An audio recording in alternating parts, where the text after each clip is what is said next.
All righty. Thanks for your patience this evening. Got wrapped up with our closed session there. Do I have a motion to return to open session? Second. Ms. Franklin and Dr. Roundtree, any discussion? Ms. Osborne, please call the roll. Ms. Franklin, Yes. Dr. Guidry, Yes. Ms. Parton, Yes. Ms. Purcell, Yes. Dr. Roundtree, Yes. Mr. Hudson. Yes. 6 in favor. Motion carries. Do I have a motion to certify closed session that to the best of each member's knowledge, only public business matters lawfully exempted from open meeting requirements by Virginia law were discussed in the closed meeting to which the certification applies, and only such public business matters as were identified in the motion convening the closed meeting were heard, discussed, or considered? So moved. Second. Dr. Guidry and Dr. Roundtree? Any discussion? Ms. Osborne, please call the roll. Ms. Franklin, Yes. Dr. Guidry, Yes. Ms. Parton, Yes. Ms. Purcell, Yes. Dr. Roundtree, Yes. Mr. Hudson. Yes. 6 in favor. Motion carries. Do I have a motion to readmit student A? So moved. Ms. Purcell and Ms. Franklin? Any discussion? Ms. Osborne, please call the roll. Ms. Franklin, Yes. Dr. Guidry, Yes. Ms. Parton, Yes. Ms. Purcell, Yes. Dr. Roundtree, Yes. Mr. Hudson. Yes. 6 in favor. Motion carries. All right. Our next agenda item is public address. We welcome the opportunity to hear from students, parents, employees, and community members about education matters in this community. As a reminder, the board sets aside 30 minutes to start our public address. We have the option to extend in 30-minute increments, which Ms. Osborne will remind us of. If there are additional speakers after 90 minutes, the board will continue with their business meeting and hold one additional 30-minute session at the end of the business meeting. The clock continues through applause and disruptions. The more disruptions there are, the fewer speakers who get to address the board. I will call each speaker up by name in the order in which they are signed up. Each speaker will have 3 minutes to address the board. The board does not respond to speakers during public address. The screens will show when the speaker has 30 seconds remaining and when time is up. Please state your name and the area of the county you live in. The first speaker is Gwen Ogle, followed by Matthew Erickson.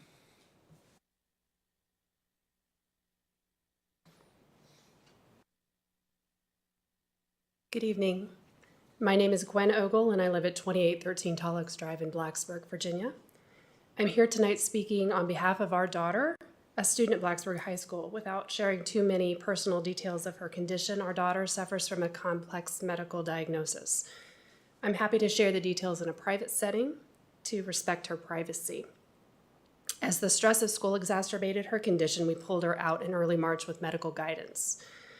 Jessica Muniz, Dr. Bragan, and Dr. Walker all assured us there is a way forward. We were given options that we already made clear would not work, such as Virtual Virginia, alternative schools, and home-based learning. I'm happy to discuss the reasons why these won't work for our daughter in a private conversation. We have 2 older children who both graduated from Blacksburg High School and are now in college.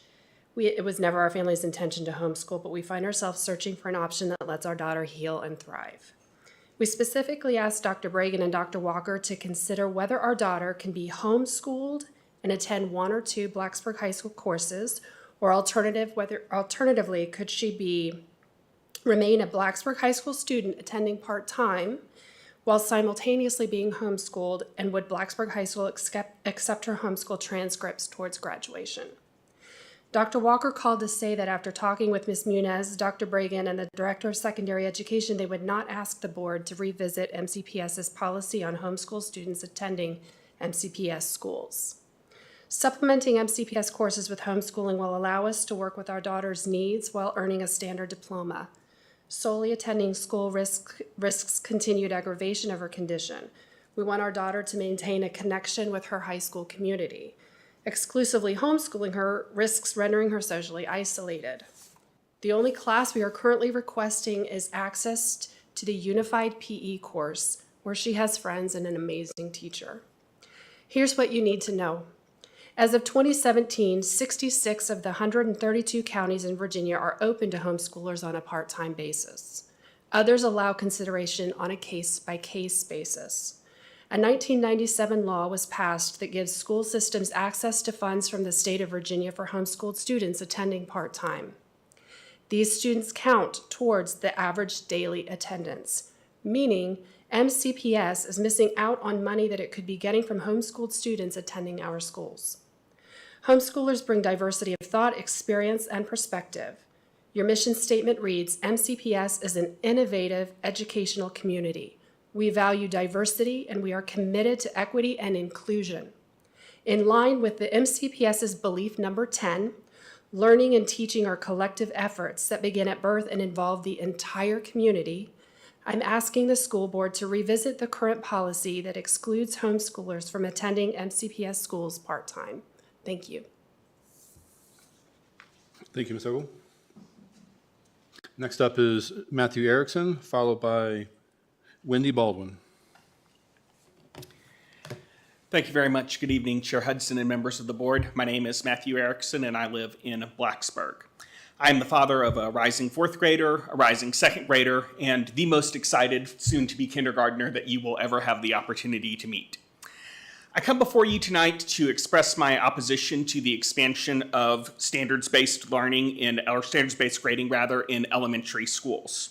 While I believe that this can be appropriate, especially for early grades in elementary schools, one key drawback of standards-based grading is the lack of more meaningful information about a student's performance. I believe this is especially problematic for higher achieving students.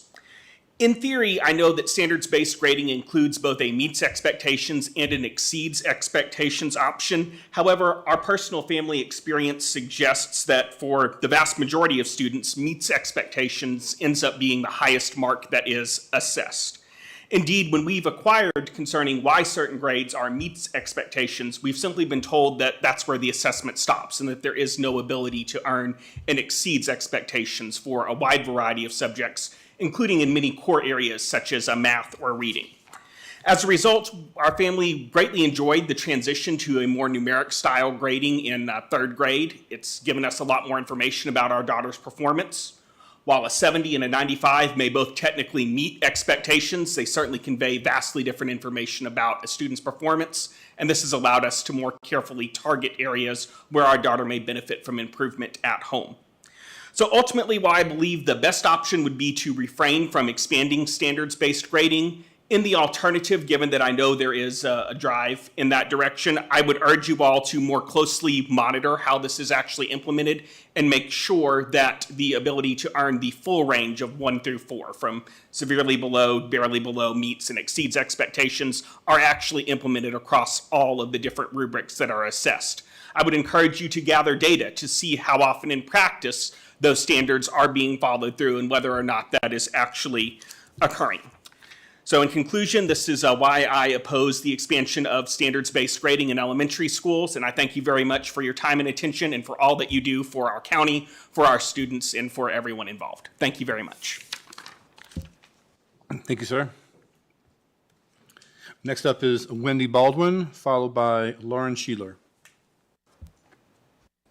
Good evening, Dr. Breggins, school board members, faculty, and staff. I'm Wendy Baldwin. I live in Blacksburg, Virginia, and I'm the executive director of the Imagination Library for Montgomery County. We are an all-volunteer organization, an affiliate of the Dolly Parton Imagination Library, and a project of the Mount Tabor Ruritan Club.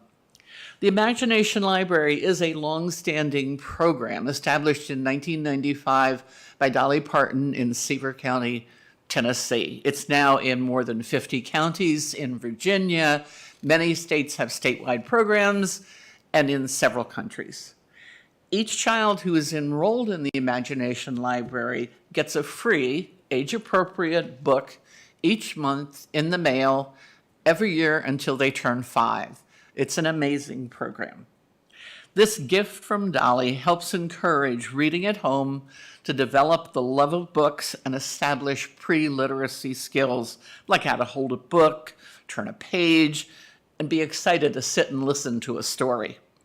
Enrollment is simple. It's just the child's age, mailing address, and date of birth. There are no other requirements. And the books are all free. We've had considerable success with this program. We got our nonprofit status at the end of December. We'd raised enough money to begin enrolling by the end of February, and we have now enrolled 1,200 children.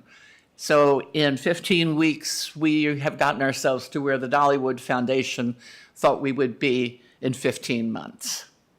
Tonight, the school board will hear a presentation about the division's literacy plan, and the Imagination Library is included as a component. I hope MCPS will consider making a donation, a financial contribution to the Imagination Library, as well as helping us in other non-financial ways, like collaborating on enrollment activities or on graduation programs.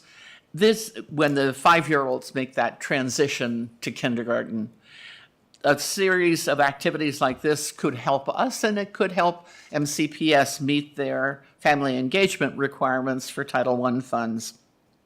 All funds that are donated to the Imagination Library of Montgomery County go to buying books. We have no overhead. The Dollywood Foundation selects the books, negotiates with the publisher, maintains the book list, the mailing, and ships the books. All we do is enroll children and raise money to pay for the books with some contribution from the Commonwealth. There are approximately 4,000 eligible children, and we expect to reach 70 to 80% of them in the next few years. Once we reach that goal, it will cost us $40,000 a year. That will be a stable figure. The Imagination Library can Thank you, help. Ms. Baldwin. I'm sorry, your time is up. Thank you. Thank you. Next up is Lauren Sheeler, followed by Kimberly Williamson. Good evening. Very short. My name is Lauren Sheeler. I live in Reiner, and my son Sawyer just finished his kindergarten year at Auburn Elementary. Because I believe in the value of publicly highlighting the amazing work of our teachers and staff, I just want to take a few moments to tell you about his school year.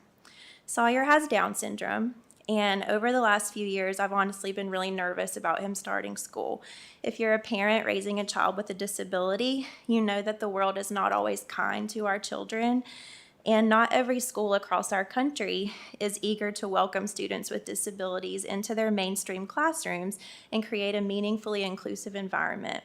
We want our kids to feel included, but more than that, we really want them to feel like they belong in their classrooms, in their peer groups, and in their school as a whole. I was really nervous, but I'm so thankful to say that I've been blown away by the way that Sawyer's year unfolded at Auburn Elementary. From the moment he walked into school on his first day until the last bell rang a couple weeks ago, he has been celebrated and loved by everyone at his school. Sawyer's kindergarten teacher, Courtney Hall, set a bar for inclusive education for me that will forever serve as my guide for what a rich education should look like for my child. She was always thinking 2 steps ahead to help him feel supported and comfortable. She took time to really understand what makes him excited to learn and gave him so many opportunities to be a leader in her classroom. Being chosen to be a lunch line leader or a morning meeting helper may not really mean much to most parents, but it means everything to me as the mom of a child who's often been unnoticed throughout his life. In Courtney's classroom, Sawyer was always seen and valued. Sawyer's paraprofessionals, Lori Duncan and Tanya White, have poured so much love and care into him this year. They've wholeheartedly believed in his abilities, they've lovingly accommodated every need that he has, and they've truly become like part of our family.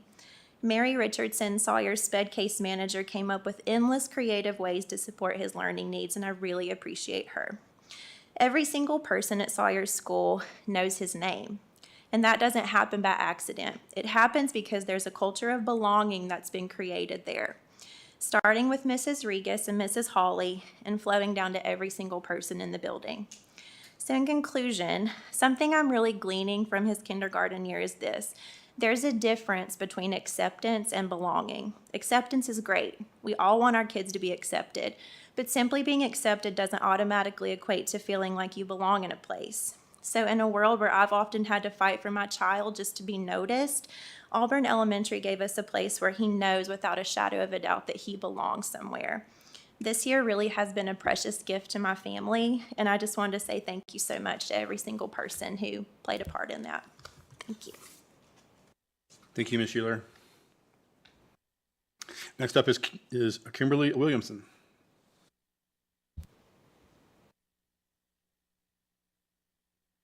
Kimberly Williamson from Christiansburg. One of the deepest cries of my heart is for the awakening of students, staff, administration, and families to the devastation that man's made-up ideologies have had on our young people overall, and for the awakening to the truth that the way of God, our Creator, made us to function is the only way to healthy, successful living. That way is found in Jesus and His Word, the original foundation of our government and our education. America is a prodigal nation as described in the Bible, but Father God is longing to embrace us as we come to our senses and return to Him. The younger of two sons came to his father and said, "Father, don't you think it's time to give me my share of your estate?" He was thinking he knew how to live better than his father's way. Shortly afterward, the younger son packed up everything and traveled to a far-off land where he soon wasted all he was given in a binge of extravagant and reckless living. With nothing left and a famine in that land, he grew hungry. So he begged a farmer to hire him, who then sent him out to feed the pigs. The son was famished and even willing to eat the slop given to the pigs. Humiliated, the son finally woke up and thought, "There are many workers at my father's house who have all the food they want. They lack nothing.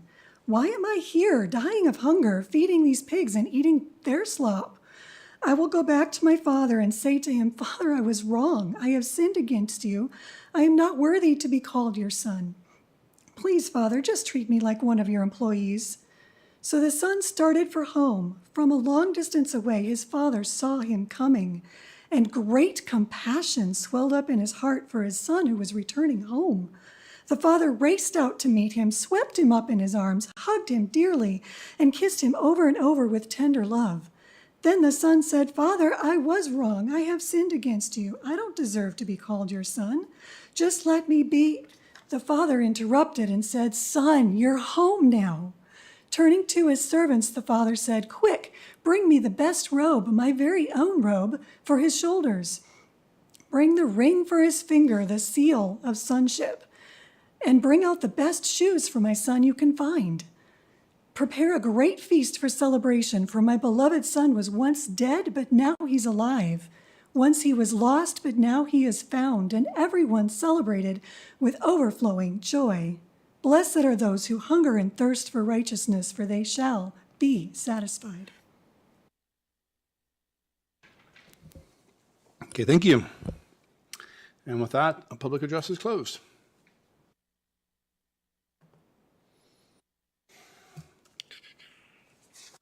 Okay, next up is consent items. No one wishes to move an item out of consent. We will consider these items approved. I don't want to move anything, but just want to acknowledge the $41,900 from the Christ Episcopal Church to help pay for school lunch debt. That's wonderful.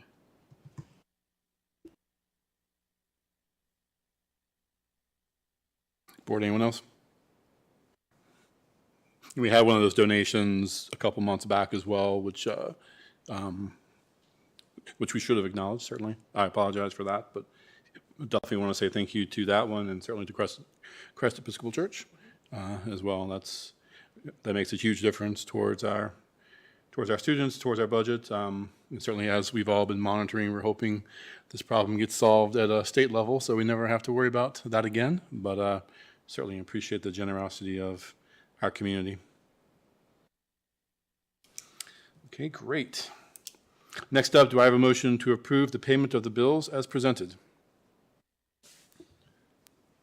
So moved. Dr. Guthrie and Ms. Franklin, any discussion? Ms. Osborne, please call the roll. Ms. Franklin? Yes. Dr. Guthrie? Yes. Ms. Parton? Yes. Ms. Purcell? Yes. Dr. Roundtree? Yes. Mr. Hudson? Yes. 6 in favor. Motion carries. Now we arrive to our business meeting, and we'll start with the report from the superintendent. Thank you, Chair Hudson. I only got a few things to report. First is that our summer academies are in full swing as they enter into their second week. And we appreciate all our dedicated staff and teachers working with our students to provide them this enrichment and support over these summer months. Camp Invention is currently taking place this week at Falling Branch Elementary School. And we're happy to report we have over 150 students participating in this science and innovation discovery-oriented camp. It's really exciting to see the children and the enthusiasm that's going on over there. Christiansburg High School construction project is progressing nicely, and I typically ask one question only when I talk about that. Is it still slated to open on August of 2026? And we're still on track to do that. It's exciting that we have our live stream camera. It's now working, and it's on the website, so you can see live action progress of what's taking place, and over time, we're going to archive those, so you get to see that as it progresses, and we're excited about that. We also got numerous other capital projects taking place throughout the summer to enhance the facilities, ensure they're ready for our staff and students in August. HVAC things, parking, interior renovations, hallways, bathrooms, classrooms, and things like that sometimes we take for granted, but I just wanted to point out that we're really grateful that the monies were dedicated for those capital improvements and for our staff coordinating all those efforts to make sure we have appropriate learning environments for our children. And lastly, you'll see on the agenda tonight, as the board had instructed me a few months ago to work with our team to put a cell phone policy in place. That's on the agenda tonight for a first read and, any discussion that comes after that. And we look forward to creating an environment for our children where, at least for portions of their school day and they're with us, they'll be free from that distraction. And I think that's all I have. Thank you, Board Chair. Okay. Thank you, Dr. Bragan. And our first item up after that is the cell phone use policy first read. The administration will present the Montgomery County Public Schools cell phone use policy for review and discussion. The policy will be brought back for approval on June 18th. Well, who's leading that discussion? Do you want me to present it and just kind of go over basically what we have set up there?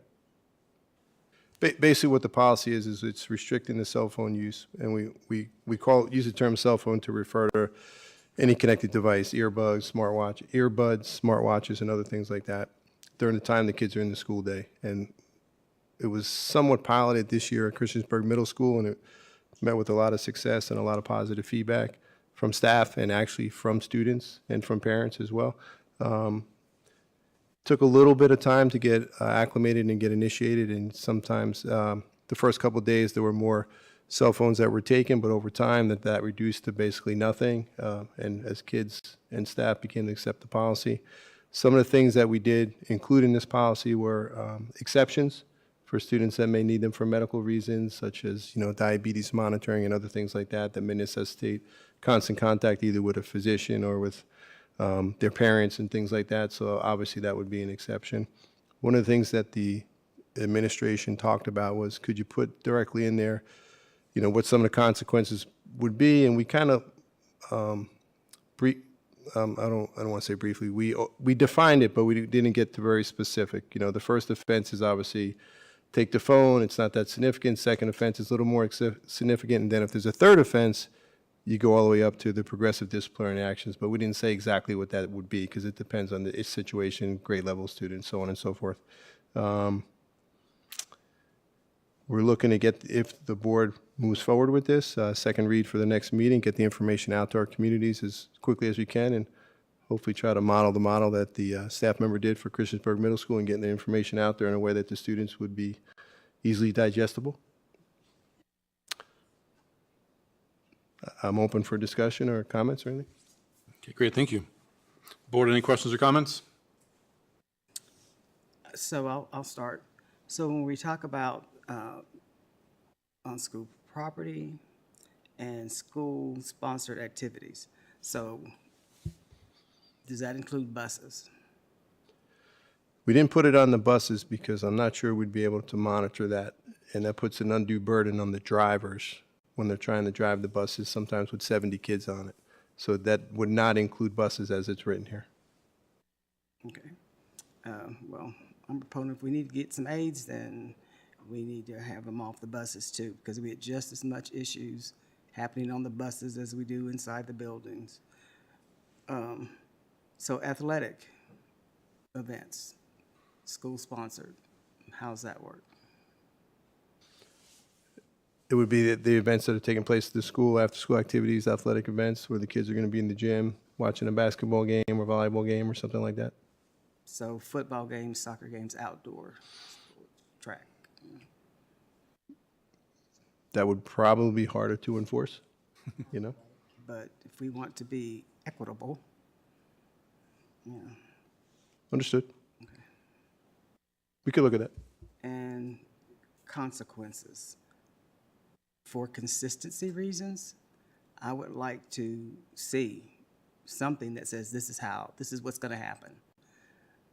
I don't want it not happening in this building, something different happening over here. We need to be consistent with whatever we're doing. That's all I have right now. Thank you. Okay, we'll go around. Dr. Roundtree, any comments, questions? Yeah, I do have concerns about the sporting events and other extracurricular activities. Just in some of those events, students may be wanting to take pictures and whatnot, and cell phones are commonly cameras these days. And then it's not clear, let's see, after the second offense, do parents have to pick up the cell phone, or is it given back to the students? I know at CMS, I think it was that the parents had to pick it up. I'm just checking exactly what it says there. We didn't specifically specify that, Right. you know?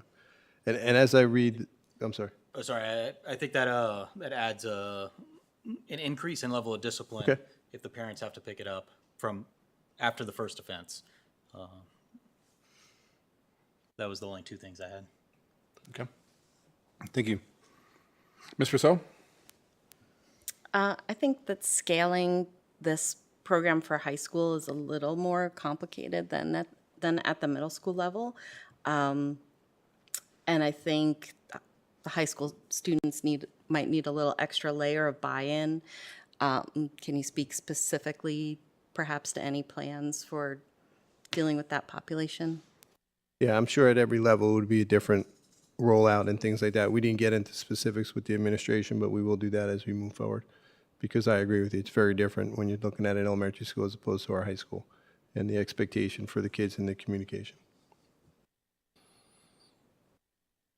Okay. Just on one, if I could clarify, Board Hudson. Yep. The ban is during the school day activities that are school sponsored. So it wouldn't be for after school athletics. I misspoke on that. That's not how it's written in there. It's if there's an activity going on during the school day, whether it's on or off school grounds, the expectation is that you will not have your cell phone in use. So like an assembly or Assembly, a performance. field trip, something outside where the VT kids come and are working with some of our younger kids and doing stuff, you know, any kind of activity like that, but not per se an after-school athletic event. I misspoke. That makes sense. Talk about the buses being hard to police. Yeah. Good luck at the football game, right? Or Ms. Pardon? So I've been waiting for this for a long time. I think it's a great thing. Some parents and students will probably disagree, but the feedback that I've gotten has been extremely positive, surprisingly from the students who didn't think it was going to be a lot of fun, but have since made it a point to come tell me that their life has gotten a lot less stressful, which I think is going to in turn take care of a lot of other issues that we're having as far as their mental health goes, a lot of the mental health, because a lot of the phone is basically social media based. And so, it'd be great if they used the phone for what a phone was supposed to be used for, to like actually call and talk to someone, but we don't know what a phone call is anymore. So I think I commend Mr. Knott on how they handled it at CMS, and it apparently was a great success. I do think we probably are going to have a little harder time convincing our high school kids of it, but I think once they realize that they can adapt and live so to speak, without their cell phone and find other ways and means to communicate, which will be beneficial to them and us. I think it will be a very good thing in the long run. So I'd like to ask parents to please help us with this, because we're going to need your help with this. And I do think, Dr. Roundtree, I agree with you on having the parents come pick up the phone, because I think that would make more of an impact than just giving it back to the student, just to start out with the fact of how serious we are about this, and hopefully it will help in making the parents' lives easier, as well as the students, as well as our whole administration. So overall, I think it's a great thing. I'm looking forward to it. Great, thank you. Dr. Guthrie. Great, thank you. Thanks to the administration for working on this policy. I'm in full support of it. A few things. So is the intention in the next read to amend 761? Because right now we do have a policy on cell phone, and this is separate. So I'd like to see it folded into the school board policy and amend that section of the school board policy so it doesn't create a conflict. That's the first thing I'd recommend. Are you referring to that, get you the code of conduct? Yeah. I don't know them all by number. Yeah, absolutely. Yeah, sorry. Okay. The second is I'd like to echo the suggestion of a couple other board members that the parents pick up the cell phone after the second offense. I was visiting a friend last year in Chicago, and they have a cell phone ban, and it led to a family conversation when the parents had to go pick up, and it definitely had a different effect. The third, I'm a little uncomfortable with the vagueness of the third offense and subsequent. I feel like a policy should be specific. I don't know how that might be addressed, but it's a little too vague for my comfort. The other thing is, I had suggested talking to Professor Shu, who's a leading expert on disability and technology. I don't know if that happened, but I'd recommend not just referring to as a medical exception, because there are lots of students with disabilities, and I'd like broader language, and to see that acknowledge that mobile devices are used for lots of purposes that aren't just medical, that are still necessary and part of accommodations. So I like to see the language of accommodations rather than just medical use. But otherwise, I think this is a step in the right direction. So I applaud the efforts. Great, thank you. I had two points as well. Dr. Guthrie touched on the one in terms of accommodations for 504 students and others. I think there's definitely something to be looked for there. I know students who have used, the stress, the chaos of being in a loud environment and calming sounds to kind of help, right? So something to consider. And what about bathrooms? Like how many students are we going to have grabbing their phones, trying to go to the bathroom all day long in order to use a phone? And how are we going to police that? Not sure.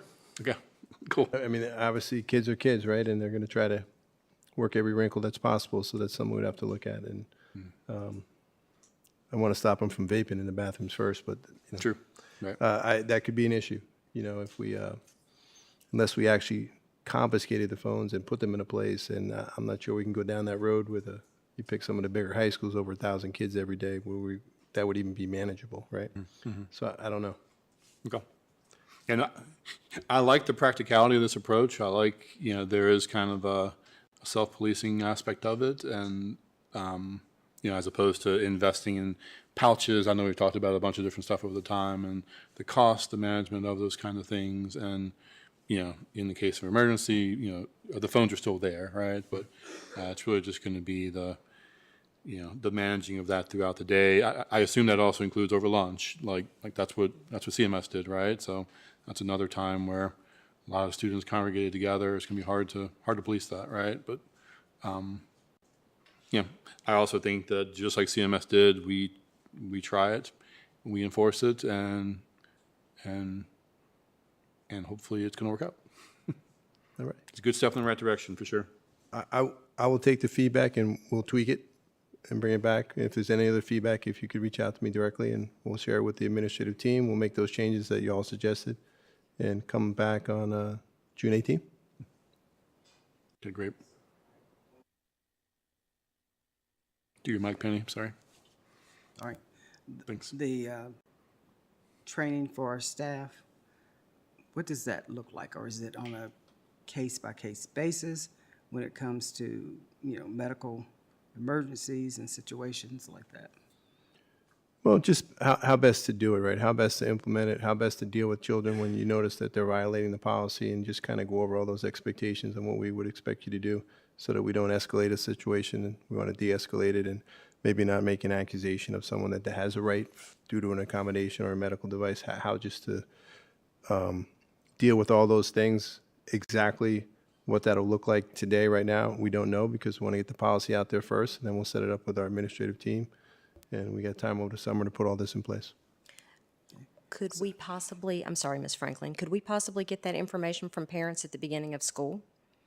And that way we could have a list of, some kind of a list of the kids that either medically or, if they can show proof of a need possibly for the phone, then we would have a list already there to refer to, maybe? Would that make it easier? I'm sure our principals will know that, yeah. Put something in place so the teachers know, so, so-and-so has the ability because he needs it, so, if you see him, don't really approach and make an issue out of it or whatever. Absolutely. So, Yeah. I'm sorry. With the enforcement piece, again, I have concern about consistency. And in the classroom where the teachers are going to run into having to enforce this, making sure that it is enforced. And how does this work? It's one thing if we take the phone away because they've had it out, but if we have situations where the children become, let's just say, disrespectful in that process, that to me raises things to a different level. Just a thought. No, I agree with you. And those are some of the things we talk about training, and how do you deal with when someone's in defiance of the rule where it doesn't escalate the situation. And I don't expect anyone to be pulling phones off of children or doing that with kids, because sometimes my own kids included would be defiant on those issues. And then that's a different behavior issue, right? That's not a cell phone violation. That's non-compliance to what a request from an administrator or teacher was, and that would be dealt with differently. But we want to let our people know how to do that in a way that's, again, de-escalating, not escalating a situation. And as the new school year comes on, are there plans to send out emails to let parents and students know about the new implementation of the policy? Oh, 100%. Yeah, we would want to blanket this everywhere, get it out there. And again, CMS did a nice job in modeling that behavior. Gave it a lot of advance notice, kind of made it humorous for the children. I think they did a great job, and would like to do something similar to that. Just two other things. One, so you told us that it worked really well at CMS. What didn't work in the pilot? Because I'm sure it wasn't flawless. Was there anything that we should know of in that pilot or is it already incorporated here? I'm curious. I'm trying to think what really didn't work. I did hear it took a week to get in, for kids to get acclimated to it, right? First couple of days were a little hectic and probably a lot more volume in the administrative office than you would have liked, but then it kind of got rolling out. The communication was really good. Some of the things that we heard from the other administrators, and some of that was there, like, as Ms. Franklin and some people said, don't leave a lot of gray area. Then that's might be why it was a little too harsh in what we said about medical exceptions. And your point was well taken, Dr. Guidry, that there's other exceptions. But the administrators and the staff, well, if you give too many exceptions, and then then it's hard to enforce it universally, which I think we all agree is important, right? Except for those exceptions that need to take place. So that's the only things that I heard initially. But we'll see what it's like when we do it with 9,700 kids, right? As opposed to, one school, one middle school. And like any change, there'll be bumps in the road, and we'll figure it out. And the second is, I know, if I'm recalling correctly, that some of the divisions that have worked with students with disabilities they've either put something on the phone or given them something so the students feel empowered, so that they're not getting asked that, like, there's something in place where it's not just reliant upon that individual interaction and having to defend it, to make it as easy as possible. Because one of the things I noticed here in the medical exception is, I understand you don't want to make it so easy, but I'd like to see it so it's a little easier. The burden isn't high for students with disabilities. That's fair. Absolutely. You one comment to Dr. Guthrie's first question there. One advantage that we will have, theoretically, advantage is we're starting at the beginning of the school year, right? CMS will roll that out kind of mid-year, which is impressive that it went as smoothly as it did, considering, students didn't start the school with that expectation. It changed, right? So hopefully, fingers crossed, if you do it at the beginning, we communicate throughout the summer effectively, all the cool things we're going to do there. Hopefully that makes a difference. We'll see. Great, board. Any other comments? Yeah, I still think it should be no phones in the buses.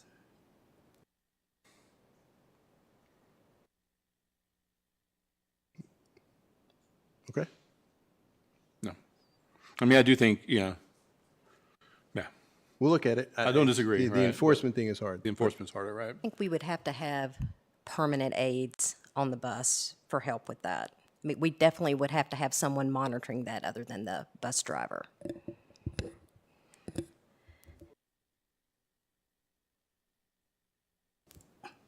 We have to have that anyway. So it may not be that we can do every bus every day, but include buses so that our students understand not on the buses.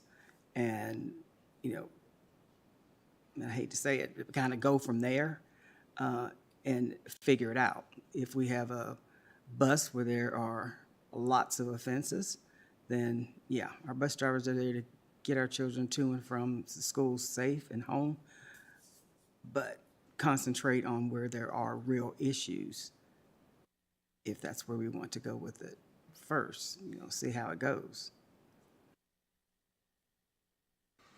Okay. Okay, board, anything else? Thank you, Dr. Bregan, for bringing that and for that discussion. All right, next up, regarding the fiscal year end, the school board has in the past authorized the superintendent or their designee to review and approve the payment of the final June invoices. The July invoices are included in this request since there are no school board meetings scheduled between June 18th and July 30th, 2024. This will allow us to pay personnel and vendors in a timely manner. Do I have a motion to authorize the superintendent or designee to review and approve payment of the final June invoices from the FY 2023-24 year and July invoices from FY 2024-25 appropriated budgets? So moved. Second. Dr. Roundtree and Dr. Guthrie. Any discussion? Ms. Osborne, can I please call the roll? Ms. Franklin? Yes. Dr. Guthrie? Yes. Ms. Parton? Yes. Ms. Purcell? Yes. Dr. Roundtree? Yes. Mr. Hudson? Yes. 6 in favor. Motion carries. Next up, the proposed 2024-25 committee membership for the Gifted Advisory Committee is presented for the board's approval.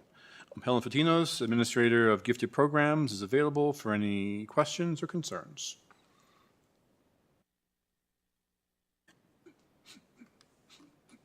Yep. Any questions or concerns about that?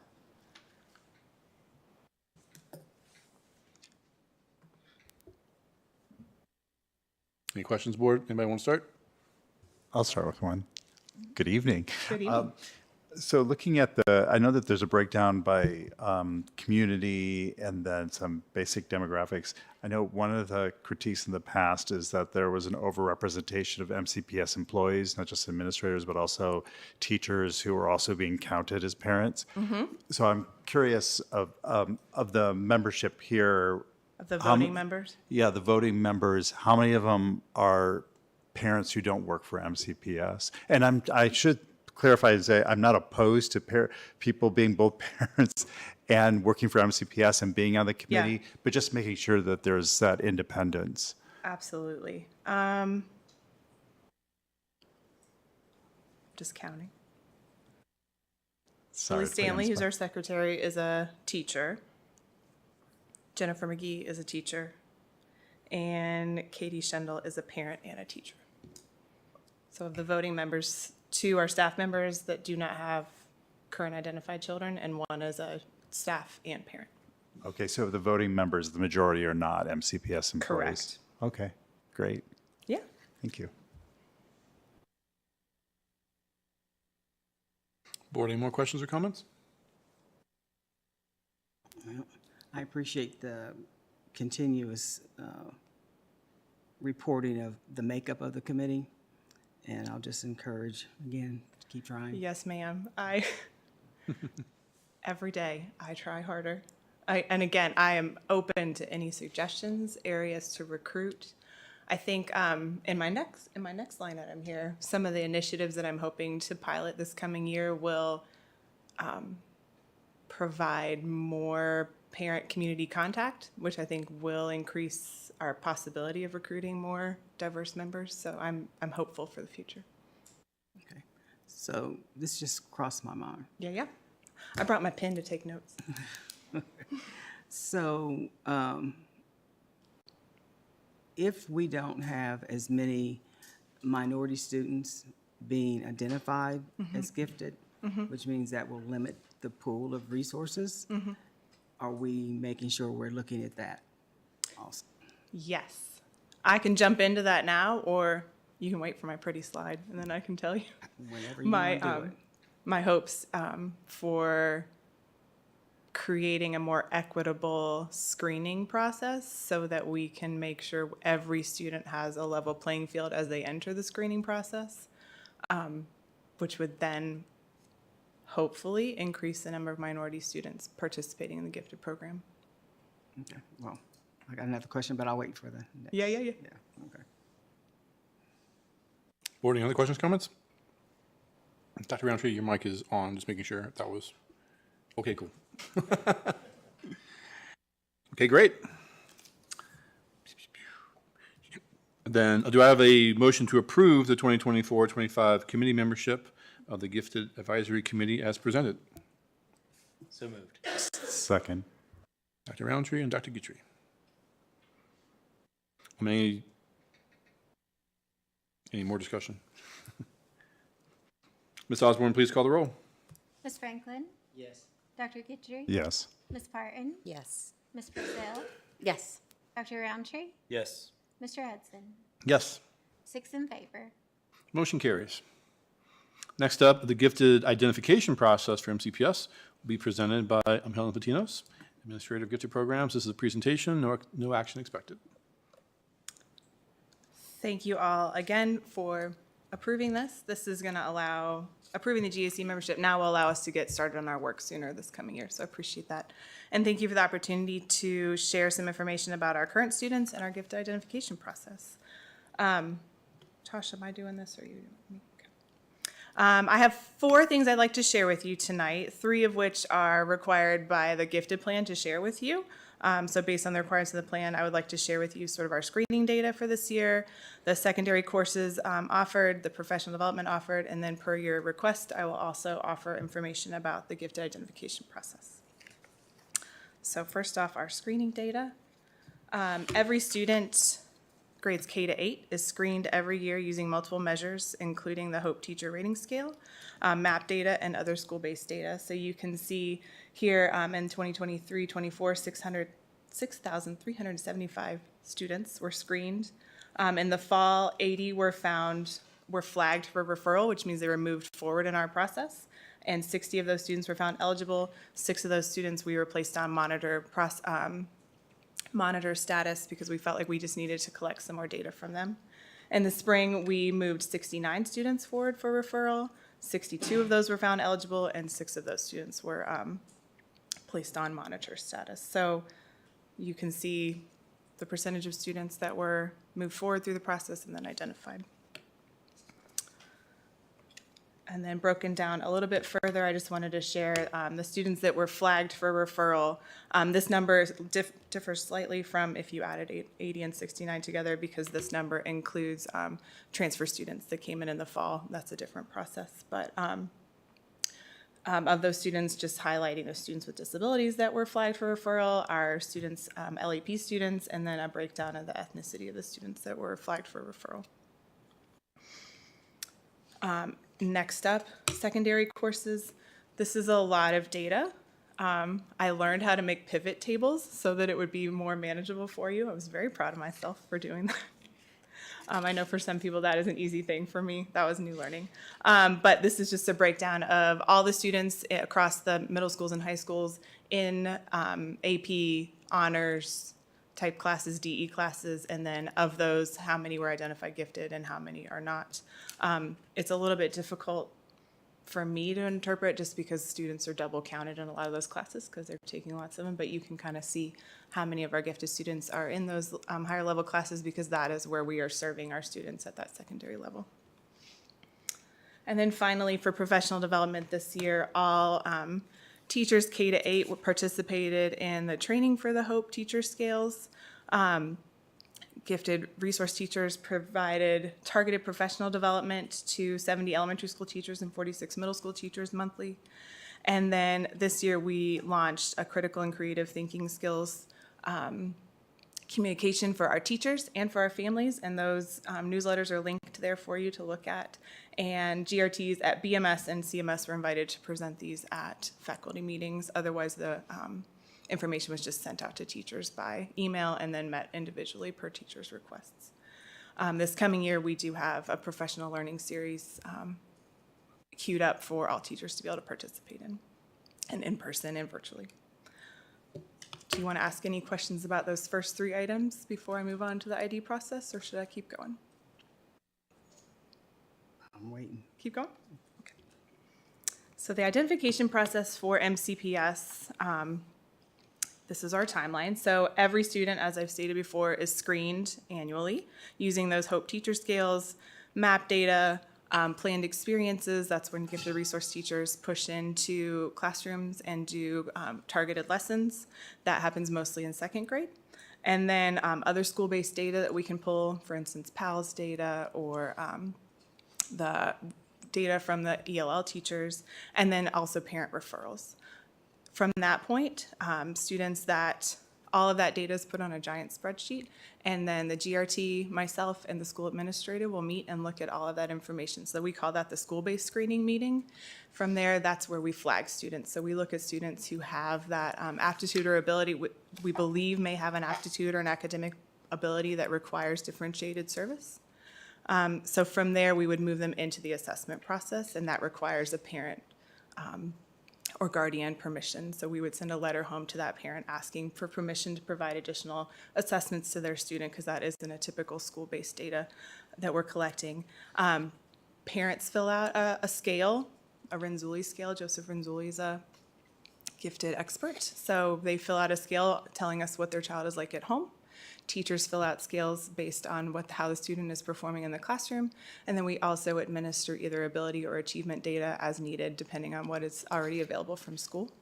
Then we move that to a division-based identification committee that's made up of school-based administrators from across the county, secondary and primary, gifted resource teachers, and myself. And we take each of those children's files and look at them with a holistic view. We usually, like you saw earlier, look at about 80 students. It takes us the better part of a day to look at each of those students' files and really think of that student as a whole person and what would be best for that student in their learning. From there, students are either identified as gifted, not identified as gifted, or placed on monitor status because we think we would like more information about that child. And then we will set a timeline for that. That can be as short as 3 months or as long as 12 months to allow that child more time to grow and for us to collect more data about that student. From there, then the student, a parent would receive a letter either saying what the decision was, yes or no. And then if the decision is yes, we ask the parent's permission to serve that student. We never want to do anything without the guardian's approval. The ways we communicate these processes with parents through our website, so that's the link on the left. We also have this graphic that I made in Google Drawings in 2016, and it shows. So I'm working on innovating that a little bit more. And then we also have a Google Doc with that as well. So just trying to meet everybody's needs on how they can interpret that information. So each of those are links in your slide deck for you to be able to go to those in a larger view. Mrs. Franklin here is the future initiatives, so get ready. The first thing I really want to do next year is open up more lines of communication with parents, guardians, community members by hosting open houses at our schools for parents to attend, either virtually or in person. I think in the past, we have felt like maybe we need to hide it. I'm not sure why we felt that way. But I don't. So I think as clear and as open as we can be about our process, about what gifted services look like for children and how people can access these is going to be best for all students. So hosting open houses for newly identified families and for also families that are interested. Again, trying to do as much professional development for teachers. Teachers are our first line of interaction with students, and so if our teachers are well educated in what it means to be gifted and how to serve those students, then we're going to have a better chance of finding all of our clients here in MCPS, gifted resource teachers. While we have 11 now, which is amazing, thank you for that, there's only 11 of us and close to 10,000 students, right? So if we can educate our teachers, then we can do better for all students. And as I mentioned last time, trying to come up with some kind of informational video, informational interactive graphics, some way that we can put these little snippets out to the community so that everyone has access in a way that is best for them. We also are working on a first grade enrichment series, and this is what I wanted to speak with you, Ms. Franklin, about, is that how could you be successful in gifted screening if you've never been taught to think that way? You've never had access to that type of thinking. So our staff this year, because we have that extra staff member, we're going to be able to reach every first grade student, is my hope, twice a month. The gifted resource teacher is going to go into each first grade classroom and teach a critical and creative thinking lesson, 20, 30-minute lesson, exposing all students to that kind of that different type of thinking, not that, academic thinking, but that creative, critical thinking. And also showing classroom teachers that that type of thinking is accessible to all students and that every student can benefit from those kind of lessons. And so hopefully by us going in and modeling those and co-teaching those with classroom teachers, every student is going to benefit in that classroom. Then when we get to the screening process in second grade, every student has had that chance to learn that type of thinking, that type of demonstrating of their thinking, so that everyone is in a level playing field. I want our process to be as equitable and accessible as possible, and that is my first way of tackling that. And then finally, making sure we are using assessments that all students can find accessible. So in the past, we've used something called the COGAD, the Cognitive Abilities Test, which is a wonderful abilities test. It has a lot of reading, and it's all in English. And that's not accessible to all of our students. And so this past year, we piloted something called the Naglieri General Ability Test. The entire test is nonverbal, even the directions. And so you can see here an example of what some of those questions look like. So while we're still assessing a student's verbal, quantitative, and nonverbal thinking skills, they require no English in order to demonstrate that. And so we've had a lot of success this year using that with some of our lower English students or our lower readers for them to be able to demonstrate their cognitive abilities. Well, you've checked off. Check, check. There's only one more. Okay, keep going. So the translation piece, thank you so much. Yeah. Or making it nonverbal. The opportunity to go into community, because there are folks who don't have access to open absolutely. houses, and being able to identify places where folks will come Right. and engage. A lot of times that means pizza really brings people out. Food. Yeah. So. I would love to pick your brain on where would the best place be to start with that. And maybe you and I have a conversation later. I don't know if you know about Joy Davis Lawson, but that is just on her heart is to make sure that all students have access. And she talks a lot about going to community centers and going to churches. So as all residents of different parts of Montgomery County, I can speak very well to Blacksburg, but that's my very small bubble. So if anyone has other places that would welcome me coming into it, or you think that the two of us could go together, I would really appreciate that. Okay, thank you. We'll talk. Yeah, I would love that. Thank you for the presentation. To pick up on one of the comments from a community member, are there concerns about moving to a different grading scheme that some feel is more, I mean, there's a debate of whether it's more subjective or less subjective. Yeah. Do you have thoughts about that grading scheme? I like it just because it breaks it down into those individual pieces. Gifted students are functioning 2+ grade levels ahead, so I would think that hopefully they would be showing, meets or above standard for each of those. We don't typically use classroom grades as part of our, it's a piece of data. It's not one that fits into our schema of like this child is gifted or not. Same with SOL scores, because that's just based on like what they're learning at that grade level. We're really looking for opportunities where they're thinking above and beyond their classmates. That's why MAP is so helpful, because it goes up through 12th grade. So I can look at that and see, oh, well, MAP says this child has a readiness for 8th grade math and they're in 2nd grade. Clearly we have things we need to meet for that child. So not as I take my gifted hat off and put my parent hat on, I think that the standards-based grading has a lot of potential. I hear what that gentleman said. Agreed, there's always pros and cons, but I don't feel like that fits into the gifted screening process. Okay, thanks. As a concern that I have. Okay, that's understandable. Yeah. One of the things that I've heard is concern about twice exceptional students, and that we're not doing very well by them, so that it's on either end. So they may be gifted and they're not getting IEPs because they're doing well versus kids who have IEPs who aren't being identified as gifted. Like 100%. So how can we allay concerns from parents who've expressed concerns to me that there's a problem in the district in this area? Yeah, it's so tricky. From personal experience, I will say I have sat in on numerous IEP and 504 meetings on that end where the child has already been identified as gifted, and I sat in as an advocate for that child and said, here's his ability testing. He has the aptitude to be functioning at 98th percentile. You're saying, oh, well, he's getting 80s, he's fine. No, like that's a big difference. So there is some kind of issue there. And I've been able to sit there and advocate and say, like, this child does need a 504 or an IEP because he's not working up to his potential. The concern that I have, and it's one that I'm constantly trying to keep in mind, is when that disability is masking their abilities, how can I collect data to show that they do have that aptitude when their disability is the thing that's at the forefront of everyone's mind? I will say I've had a lot of luck if they do get through the IEP process, they are being given ability testing, and then suddenly that case manager's like, wow, they scored in the 90th percentile in spatial reasoning.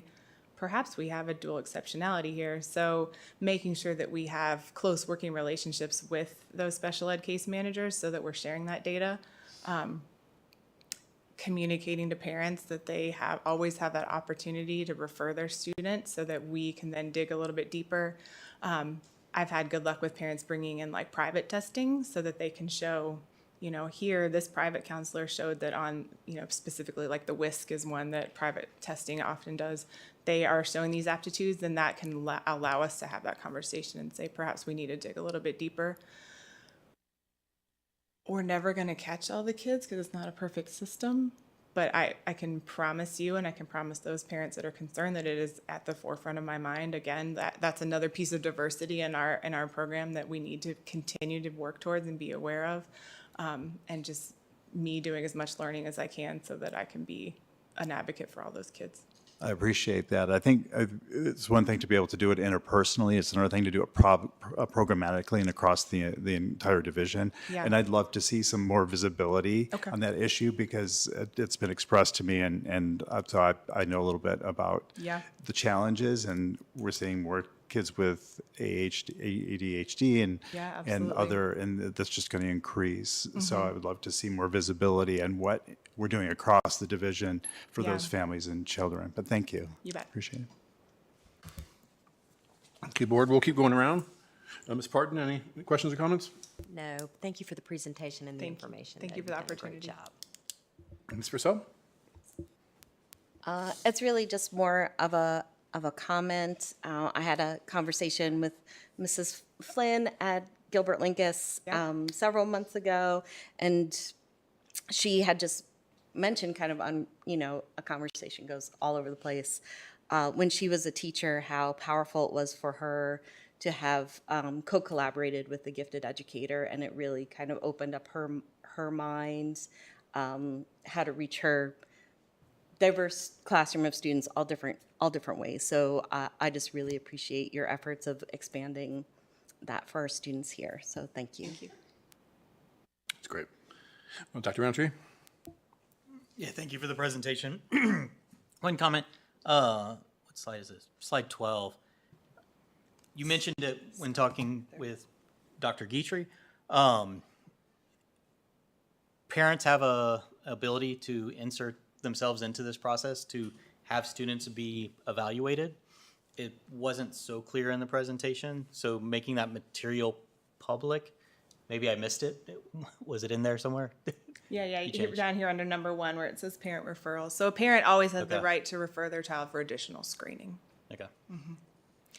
Yeah, so keeping that pointed out, and then also talking to parents of students that have IEPs, and that just because they may have difficulty in one subject matter, they may be gifted in another subject matter, and to keep an eye out on that. Yeah, to the twice referral. exceptional brain is super interesting. Like the way our information passes between the left and right hemisphere is totally different with the twice exceptional brain. So this kid needs special services. Yep. Thank you. Great. Ms. Franklin? Anything else? You good? Awesome. I want to say thank you as well. And it's a great presentation. I love kind of the fresh ideas that you're bringing, thinking outside the box, trying to find ways to improve. That's how we get better as a school district. So thank you for doing that. And I look forward to future updates. Absolutely. Thank you for the opportunity. Have a good evening. Thanks. All right. Next up, Dr. Barbara Wickham, our Assistant Superintendent for Curriculum and Instruction, and several members of the Strategic Plan team will present an update of the strategic plan. This is a presentation, no action expected.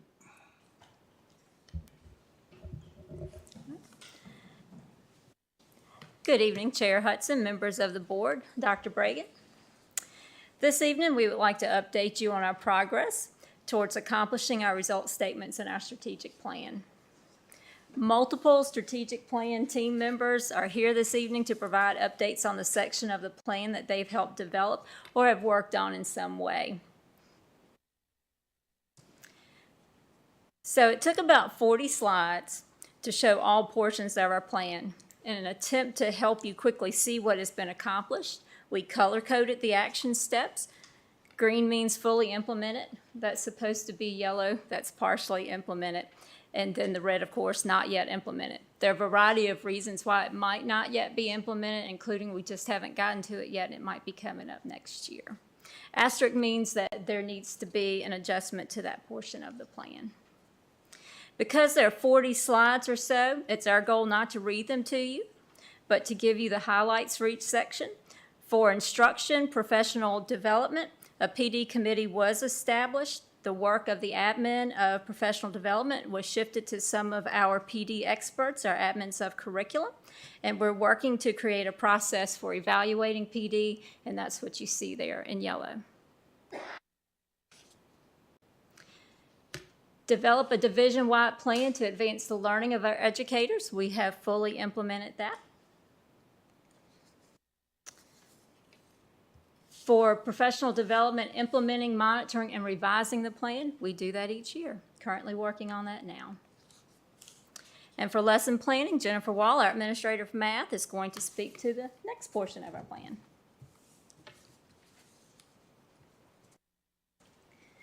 Thank you. Our next result statement focuses on supporting strategic lesson planning to ensure that instruction, feedback, and assessment align with student needs and division goals.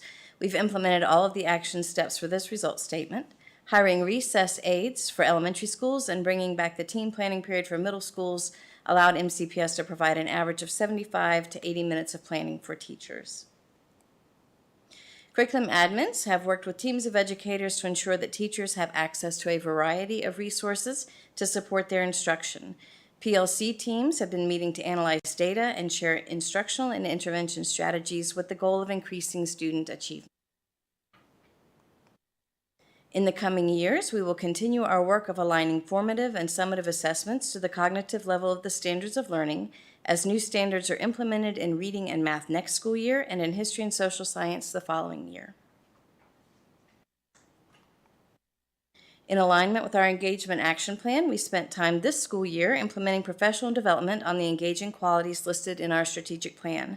As we refined our model for professional development, we began having school teams consisting of a principal and teacher work together to determine how to implement the PD in the best way for their schools. We will continue to focus on providing relevant learning experiences for students that integrate the 5 C's from our strategic plan, which are critical and creative thinking, collaboration, communication, and building connections. Our future work within the Engagement Action Plan will focus on analyzing our current homework and grading practices and suggesting revisions to appropriate policies as needed. The final results statement in the Engagement Action Plan speaks to learning experiences that promote wellness and balance. We've begun addressing this by seeking ways to allow all students to be involved in extracurricular activities and providing structured time within the school day for extended learning activities. In the future, we will gather feedback from students and parents about assignments and provide strategies and tools to support extended learning at home.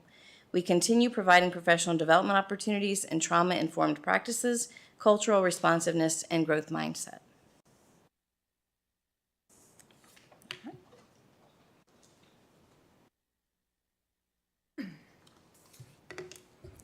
Good evening. I have the section on our action plans for recruit and hire, and there's 3 particular focus areas. The first one focuses on our efforts and our progress to enhance our induction and employee support programs. So most of these you can see we're making progress in these areas. A big part of the work we've done over the last 2 years is related to collecting data from our employees.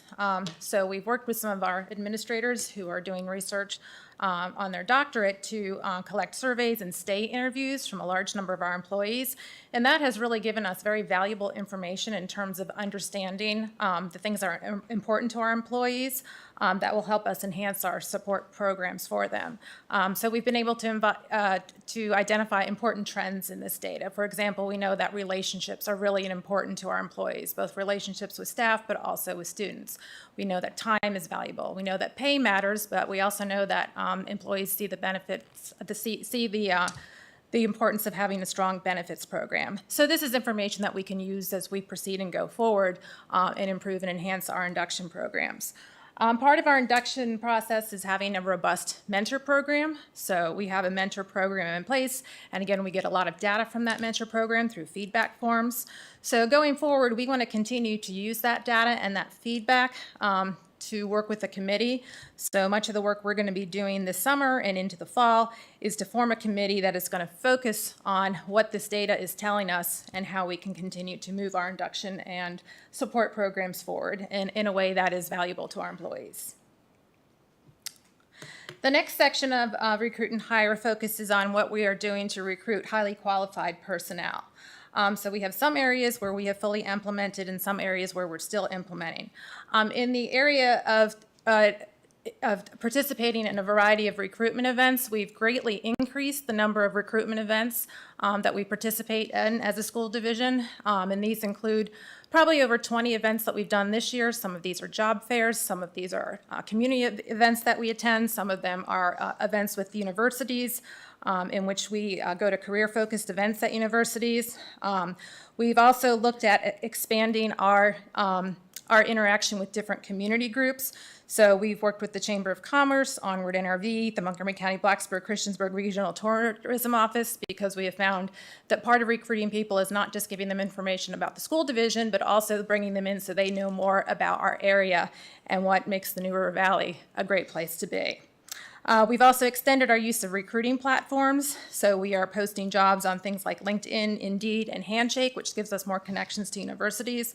And we're also in the process of implementing a new screening and recruiting tool called LeadLine. And so we're hoping that that's going to help us be more visible and more accessible to potential employees who are out there. One of our goals going forward is to really focus on tapping into our student teachers more, and also working with some of our programs like Teach for Tomorrow in our schools, so that we can build more of a pipeline in our schools to kind of grow our own programs. And then, of course, we'll continue to look for pathways, alternative pathways to licensure. We're in our 4th year of our AMPS program, which is our program that allows us to help provisionally licensed teachers through our home program to earn their license. And then this year, we're also piloting through the VDOE, what's called I Teach Virginia. And this is going to be a great opportunity for us to offer paras the opportunity to earn a license. The third section of Recruit and Retain focuses on our efforts to increase retention. So again, a lot of this is data-driven. For the last 2 years, we have collected and analyzed and looked at information salary data from surrounding school divisions, as well as school divisions that are similar to us.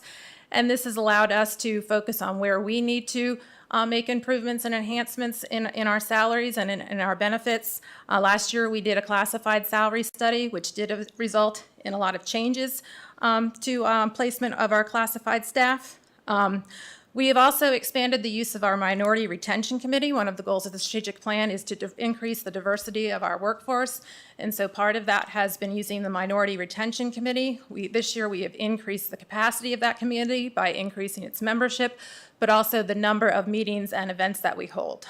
So we've had 8 meetings this year, and they have served a variety of purposes, but we've partnered with the department, with equity and diversity with this committee, so that it has served as a forum so that we can get feedback and information from our minority employees, but it's also a platform for people to build connections and to attend social events. And so that's been an important place for us, just to be able to engage more of our employees and get information that helps us know what we are doing to retain a more diverse population.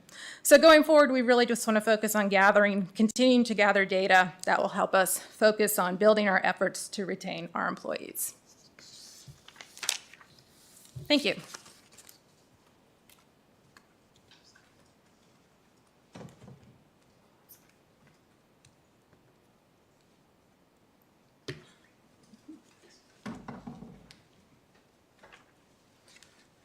Good evening.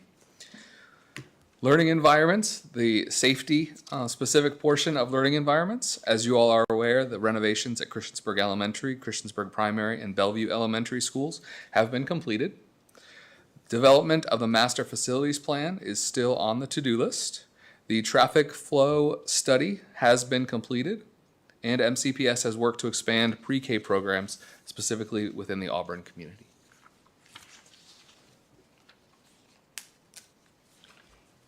You can see that we have updated our safety practices for our countywide departments.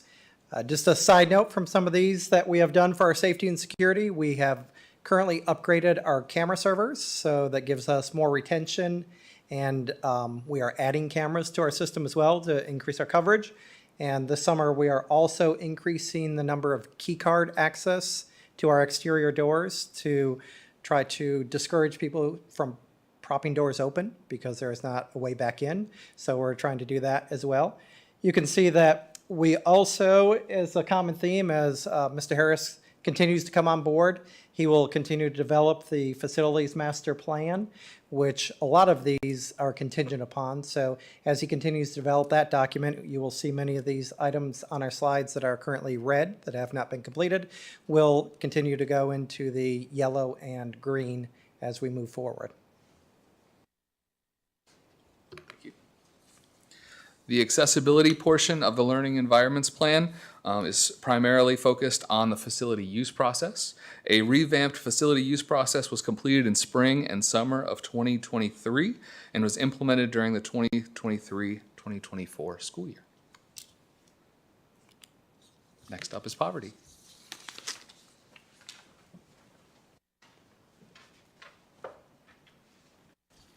Good evening. So Adam Simpson and I are here to speak with you about the focus area of poverty.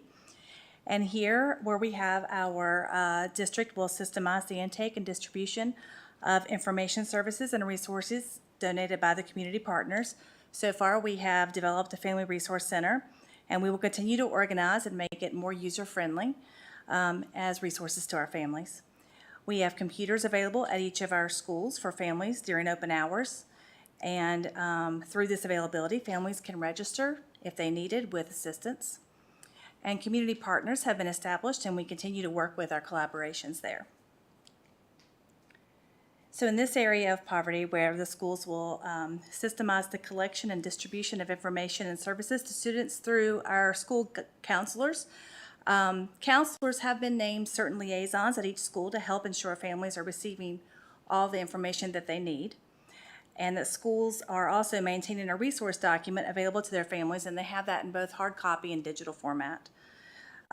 Right now, the registration hotline is still in process, and that should be something that we should be getting established in the coming years. In this area of poverty, the collaborating group of stakeholders will be established. The community of partners and MCPS will work together to create and review, update, implement programs and services to meet the growing needs of our students. So here we have, like I said before, developed a Family Resource Center, and we will continue to organize and make it more user-friendly. We're still in the process to create a community resource list per strand. We have a different list at each school, but once that list for the strands are created, we are going to then share that out to all the stakeholders. Partners have been established through the Early Childhood Network, which allows collaboration between many organizations such as private preschools, agencies, and other organizations.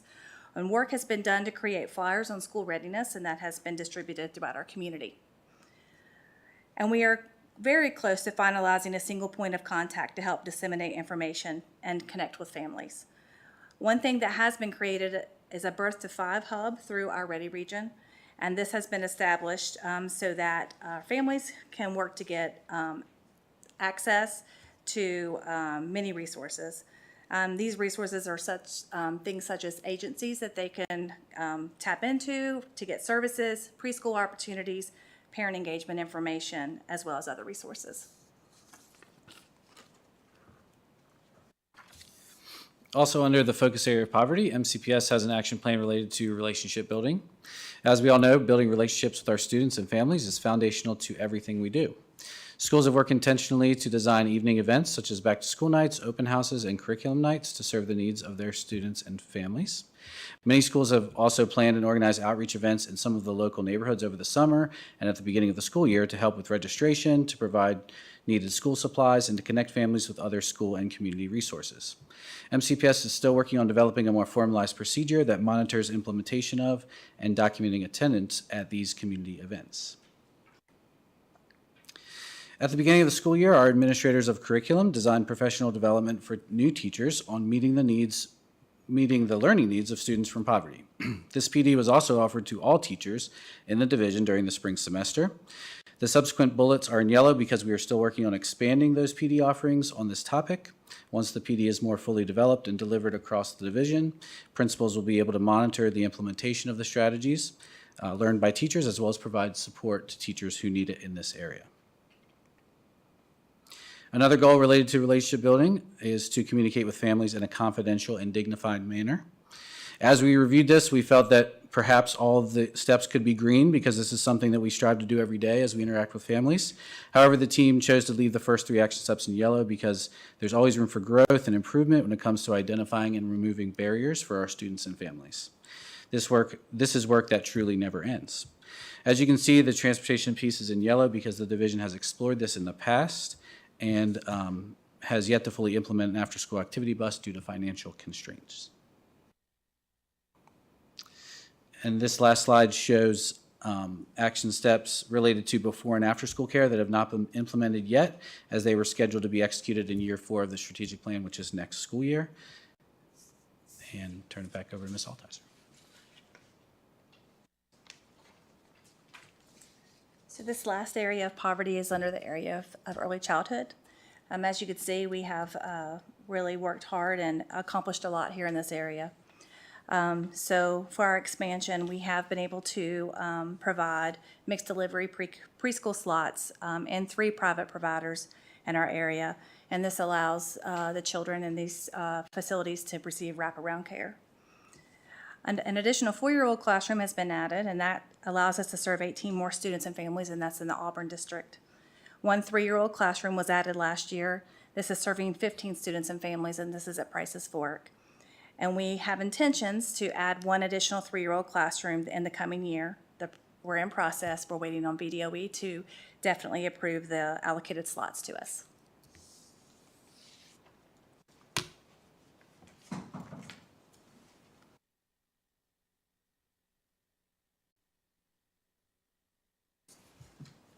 Good evening. This first slide, the Department of Equity and Diversity has established equity leads at each school who work at the building level. Our equity leads lead the student equity cabinets at each school. And the Equity Advisory Committee consists of parents and community stakeholders who meet once a quarter to discuss issues, policies, and problems with an equity focus.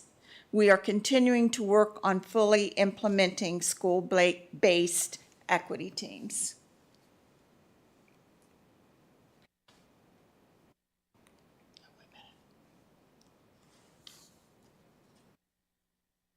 All right.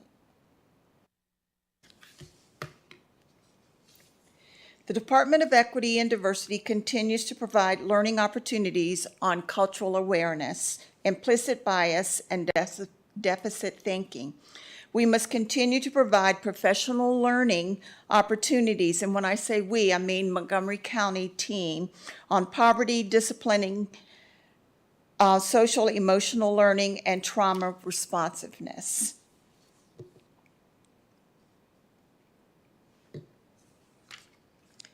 MCPS does well with the cultural cafes or socials as we work as a team with Dr. Widener from Human Resources and the Minority Retention Committee to plan 4 events per year. There needs to be more focus on identifying and utilizing practice of conclusion for all county employees feeling welcomed, appreciated, and supported. Also, we must continue to work to attract and retain staff that reflects and embraces our students' diversity.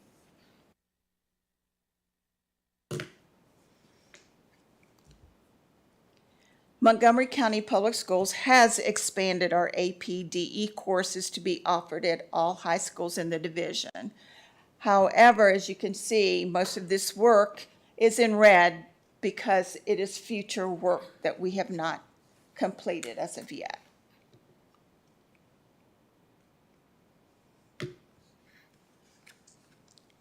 Also, with access to courses, you can see here, once again, it is future work. However, we have made some progress as indicated by the yellow highlights on our current policies and procedures.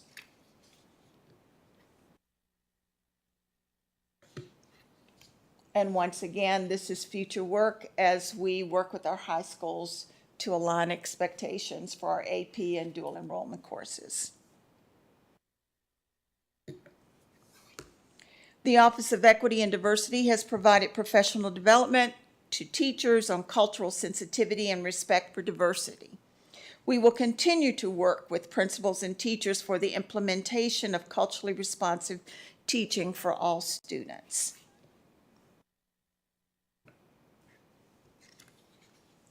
As you can see here, we have some work to do in this area of developing and implementing programs and practices to meet the needs of all students and their families and to help them feel connected and supported. Yet, there are implementation in 2 areas as indicated by the green.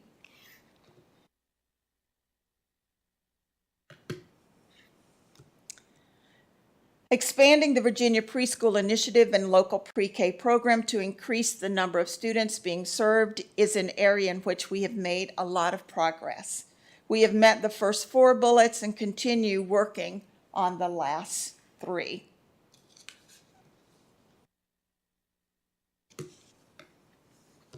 We are continuing to work to analyze discipline data and identify specific interventions to address disproportionality. This is a division focus for next year.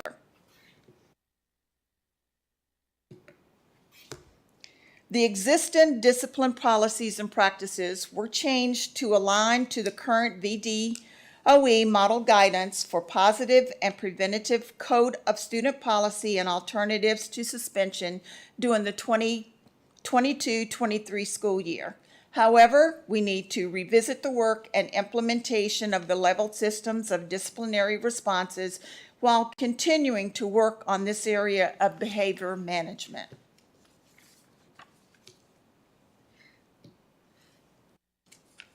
Utilizing positive behavior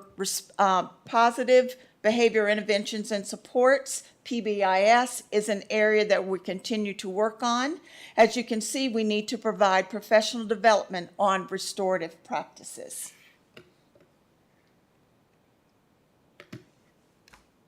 This is one area with the equity statement that we have fully implemented, and it is posted. The equity statement is posted in all areas of the school, posted on the web page, and included in the parent registration packets.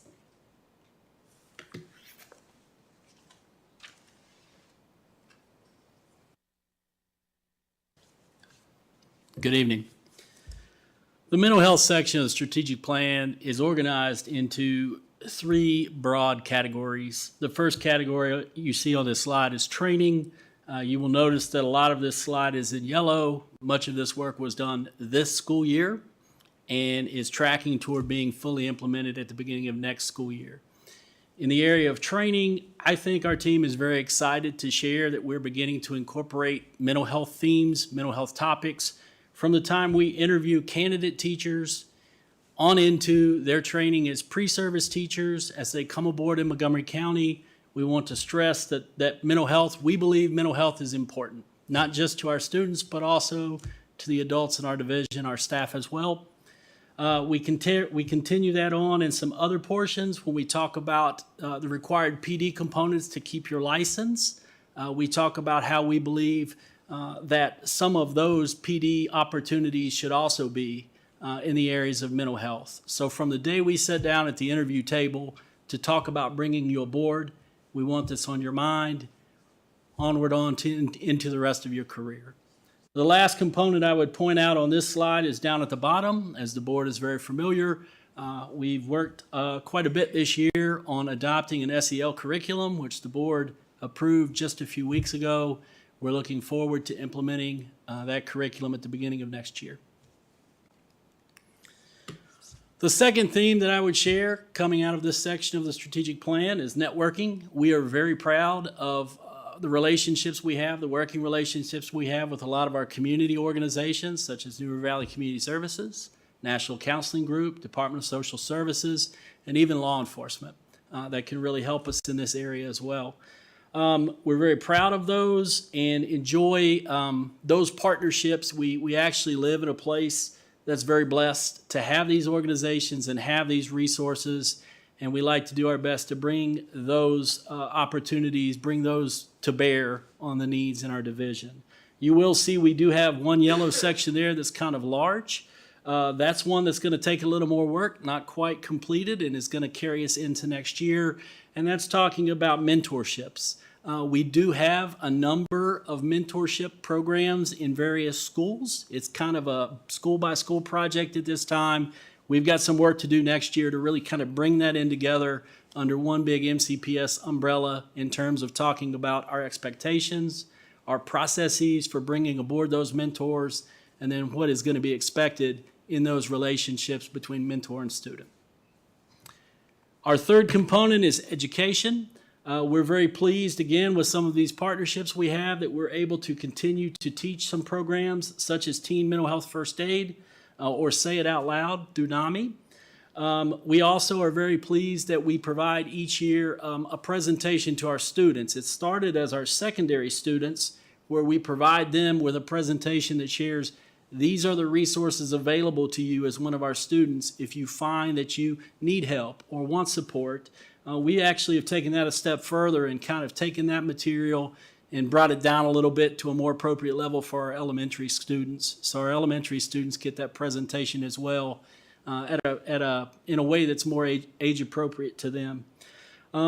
Also, you see we do still have some yellow on this sheet as well, on this slide, I should say. We do implement those themed events. We feel like we still have some room to grow there in terms of bringing students aboard. We feel like that's an important part of that action step, is that students are with us along the way as we plan these activities and events. So while we're doing those things, we understand and know that we still have some room to grow in that area of letting our students have some control, autonomy, leadership in those practices. I believe that's the last slide from me. Dr. Wickham.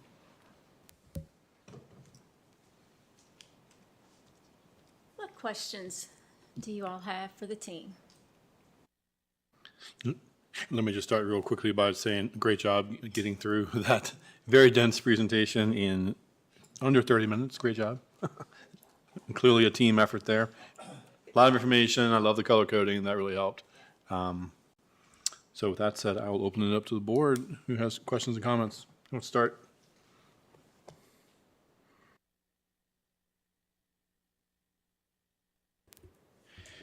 Who's going to be the brave soul? There we go. Go ahead.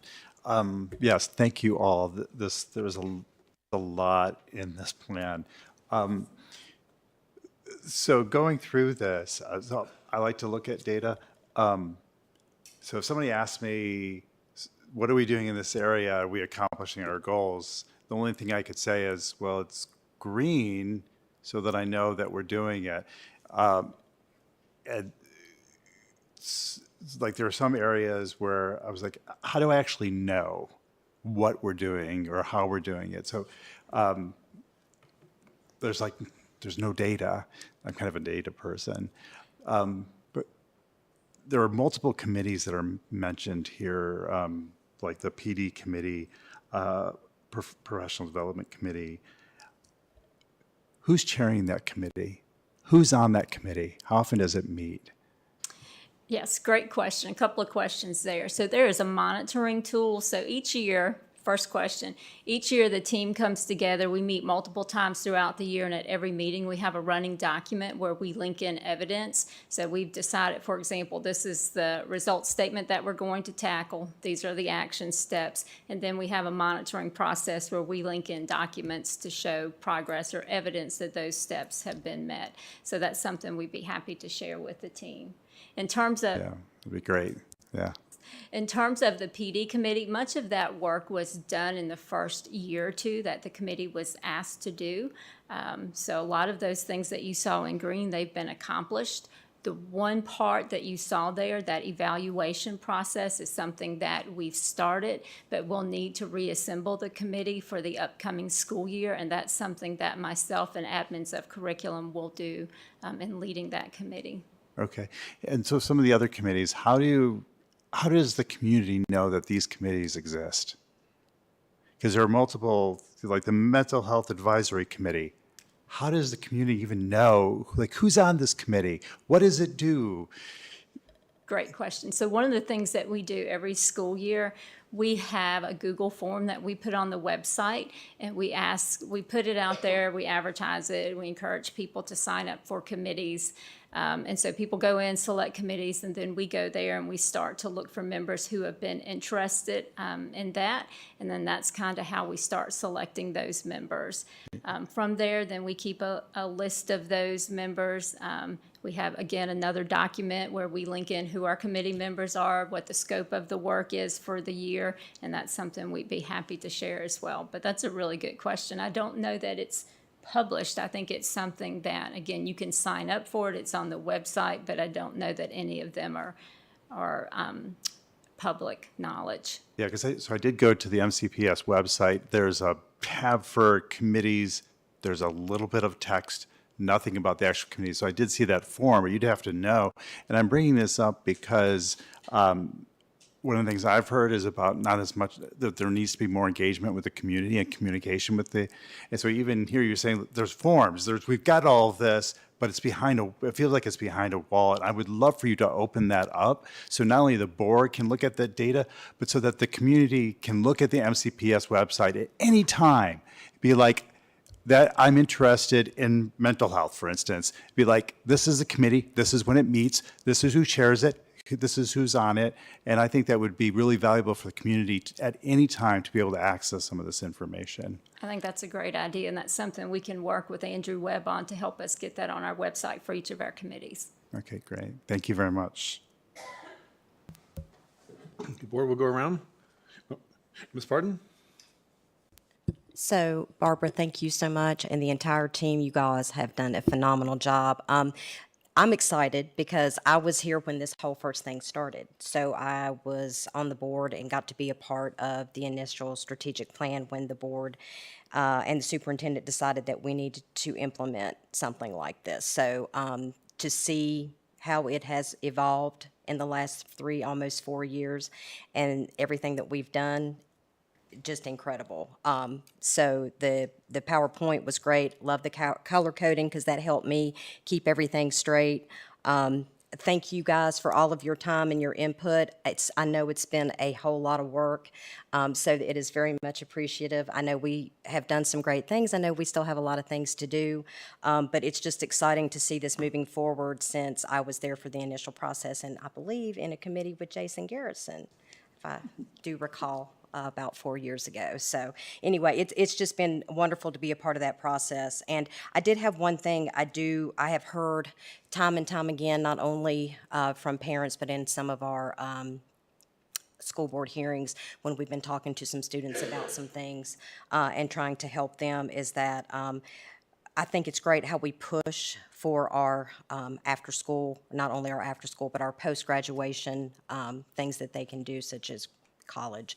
So the ACE program is becoming extremely big here in our area, and I just don't feel like that's something we need to be extremely proud of, because it is growing, and I mean growing, and it's a fantastic opportunity for parents and kids who don't think they're going to have that opportunity for a college education.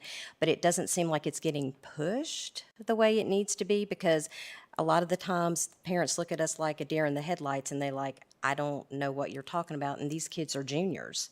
And I'm like, you haven't heard about ACE in school? So I don't know where we're losing that, but that might be, personally, that just needs to be something I feel like we need to figure out what we're doing as to why these kids are coming in, and parents, and they're not knowing anything about this when they're a junior.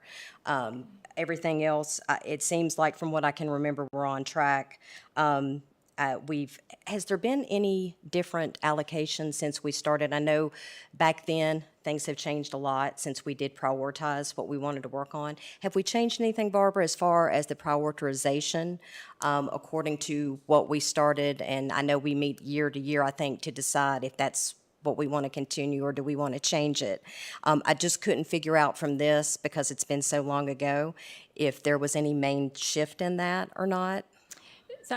Couple of things there. Great question. We did end up, occasionally we'll have a result statement that we're working on, and we don't complete all the action steps, and then we call it kicking the can down the road to the next year, but we also know that we're going to run out of time. So we have had to punt a couple of things, and I'll defer to the team. Was there anything major that you guys can recall that we flipped in the order of how we had originally said we were going to? So anything? Yes, sir. Come on up. I don't necessarily remember any specifics, but also having been around from the beginning, I know there were a number of things that we did end up moving from year 1 and 2 just because we were in the middle of COVID. And there were a number of things that we just kind of had to move to year 3 and 4. And I was reminded of a couple of those when we were going through the slides. And I appreciate the feedback about ACE program. We want to make sure that we talk to our secondary principals and our counselors about that. You're absolutely right. What a great program. Yeah, it's just so beneficial. I just, it doesn't seem like for whatever reason, we're communicating that. Like, we need to get better about communicating that and help New River, because it's such a phenomenal thing for our students. Sounds like something we need to get in all of our newsletters next year as well and Absolutely. start That's a working on great that. Thank idea. you for that feedback. Yes, ma'am. Thank you. Ms. Purcell? Thank you, and I'll just echo what other board members have already said. Just thank you so much for this really informative presentation and the both thorough yet swift way you moved through a lot of information. I really, really appreciate that. I think it is very cool and clever, Dr.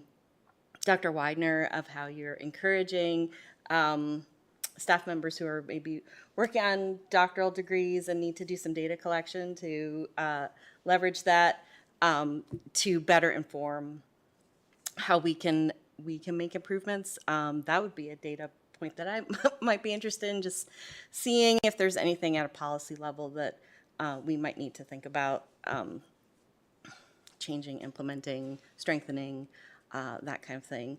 The only other comment I'll make is that I didn't realize that we were teaching mental health first aid, and I'm really glad that that's available. So thank you. Dr. Roundtree? Yeah, great presentation. Lots of material very quickly. Appreciate it. For the mentors for students, how are mentors going to be selected?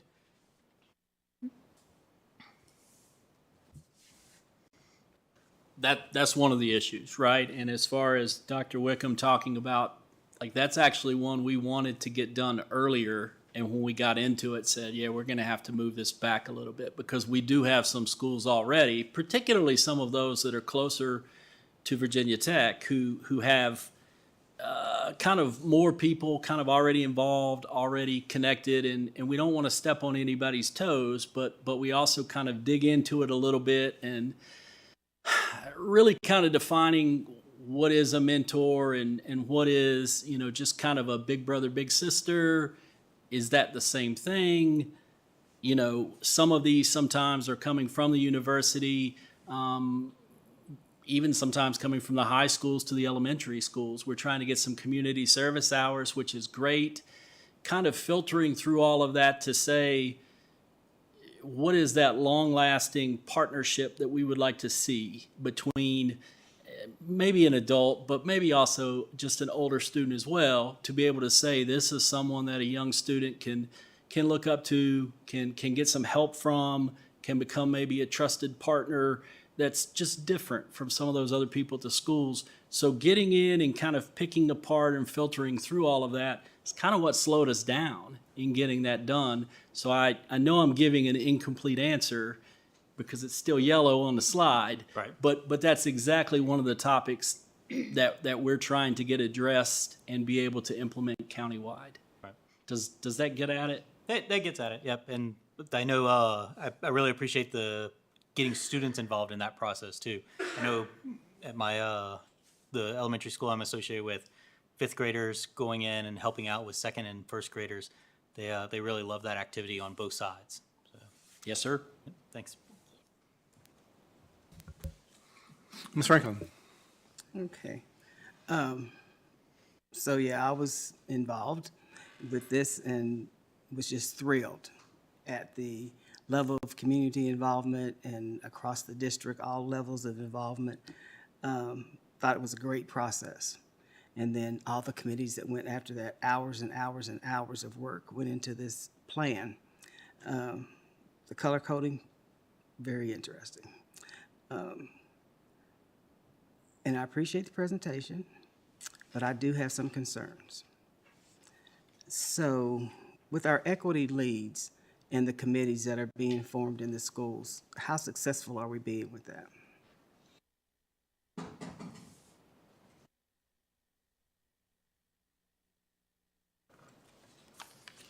With our equity leads and our school base committees, we are not as successful as we hope to be.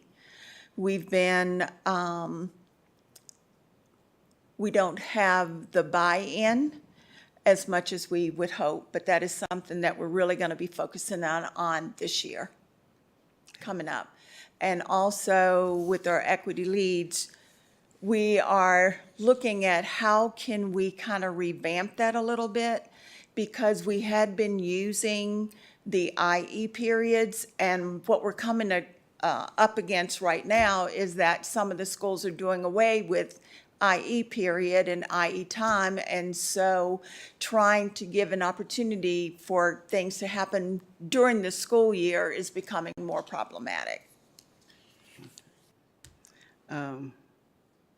So across the district, I'll just make this statement. When we're looking at trying to get our messages out into the community, are we using translations? Yes. Material that's going out with everything? Yes. Okay. And is it being put in places where our folks have access to, besides the web? Yes. We are, I mean, and I'm just speaking on the equity part, but I know that Mrs. Wright has made sure that all of our parent information has been translated. And so we are putting that out. We're doing it on the web, but we're also sending things home and making it available within the schools for the schools to send home. Great.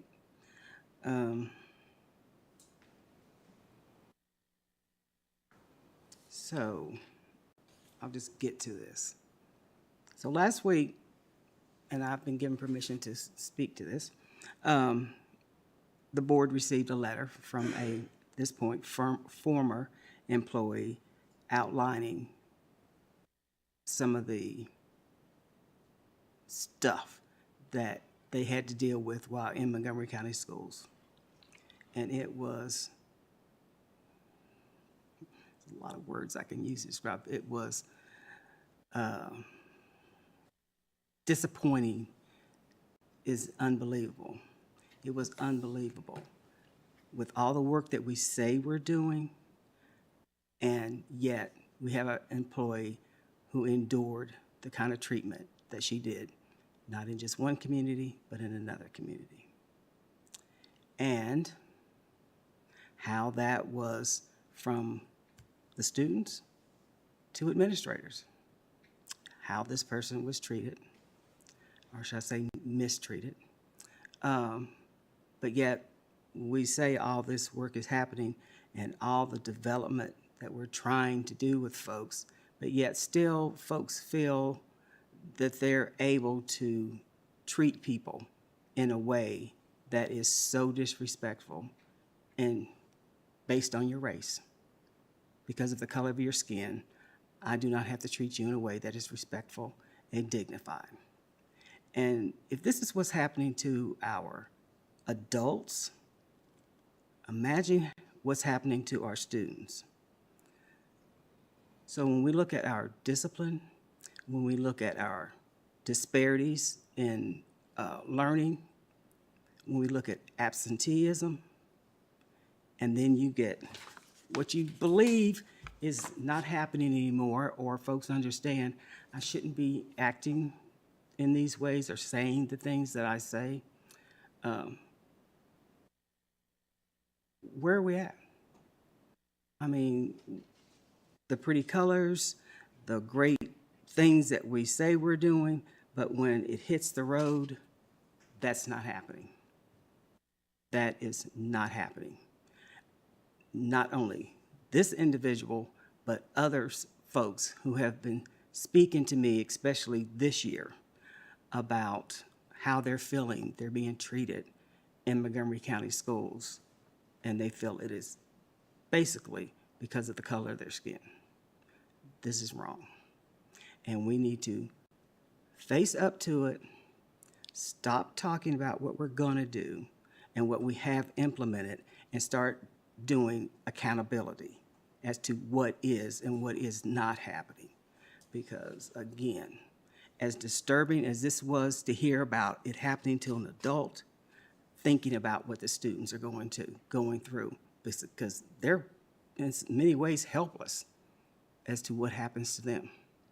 So I want to hear about accountability, and I want to see us open up some kind of path where our students and their parents can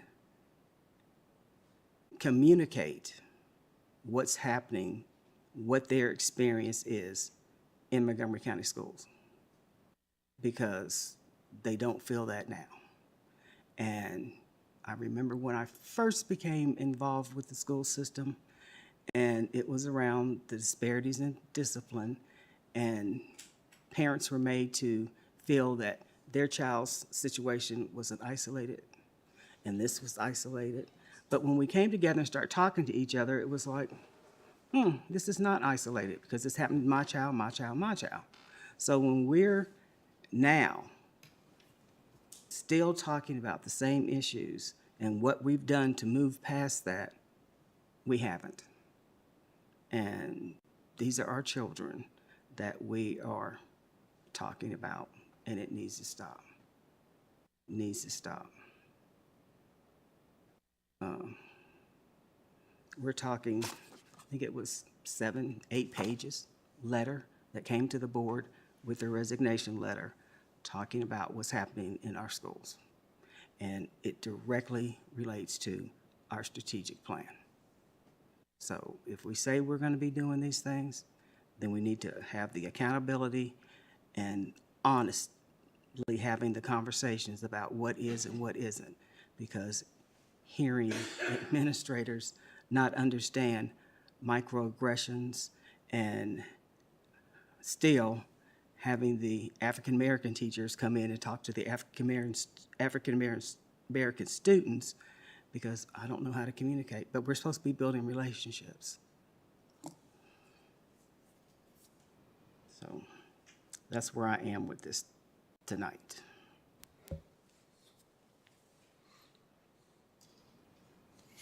Well, I will tell you that we are working on it. Mrs. Wright and myself meet every other week now with Dr. Bragan. We are really focusing on disproportionality. We're focusing on accountability, and we're focusing in on outcomes. And we're starting with a book with the leadership team that we are ordering on disproportionality. We're bringing in other folks, and for the 24-25 school year, we're going to be working with principals on that. And we are looking at other areas also. I so appreciate the work, but I'm going to tell you how many times I've heard that. Okay? I understand. So it's the accountability piece. Yep. Across the district at all levels included in this plan and anything else that we do in this district. Quite frankly, the racism, the bigotry, it needs to stop. The abuse, it needs to stop. I totally agree. And I'm not just talking African-American students, I'm talking minority students, I'm talking about our students who live in poverty across the board. If you don't fit a certain mold, you can be treated differently, not given the same opportunities, and it needs to stop. And we do need people to come and tell us Absolutely. when things are happening so that we can go in and investigate and move forward with what we need to move forward. It's really hard when we find out after the effect at the end of the year or whatever, and then they say, I didn't want to because of retaliation. And that's one of the big things is trust and retaliation. We've got to get people to understand if you don't come forward, there's nothing we can do about it. So. I hear it all the time. It's even offering to come to meetings with folks, whether it be parents or even administrators, to talk about how we do things better and stop what is happening, but folks are afraid. They are very afraid. And that's a shame. But unless people speak up, like this unfortunately former employee did, and it wasn't after the fact, we don't know.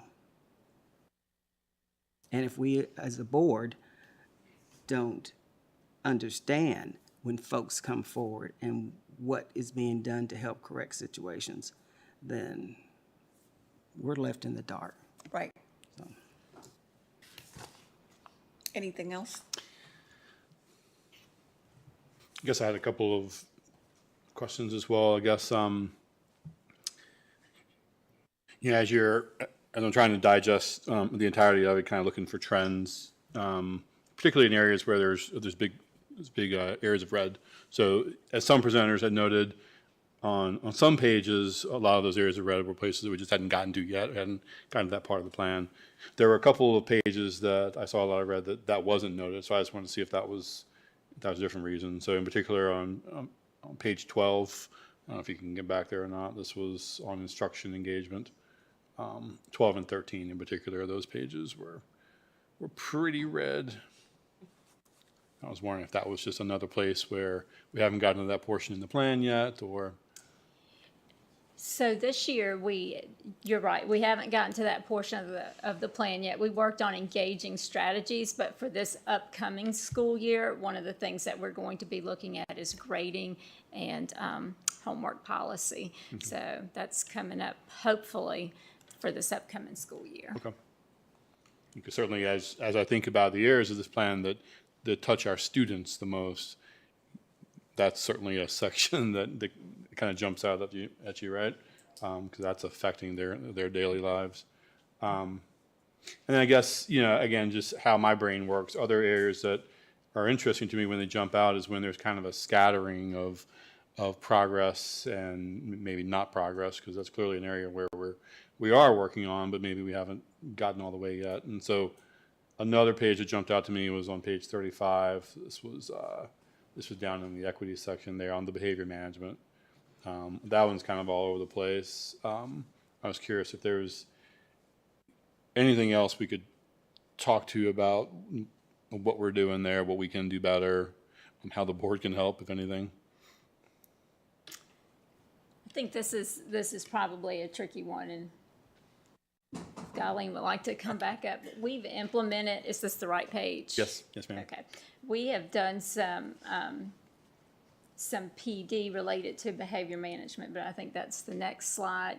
There's just definitely more work to be done here. Some work was started and then delayed. So is this upcoming school year that we were going to tackle more of this?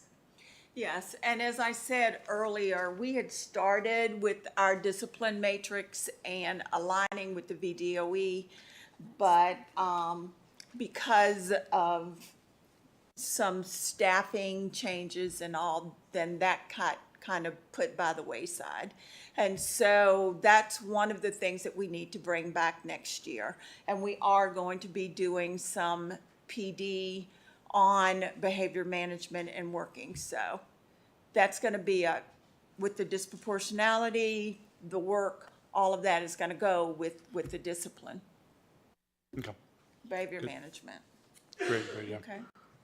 Again, those are the useful things for us as we're considering organizational structures and hiring decisions, stuff like that, right? If those decisions are impacting our ability to execute on the plan, that's important for us to know. So, Well, and I do think that the new or bringing back the director of I forget the title, but bringing back that position that works very closely with equity is going to be a good thing, and then we'll be able to push more of this work forward. Okay. Great, thank you. Board, any other questions? We're going around once. Anything else?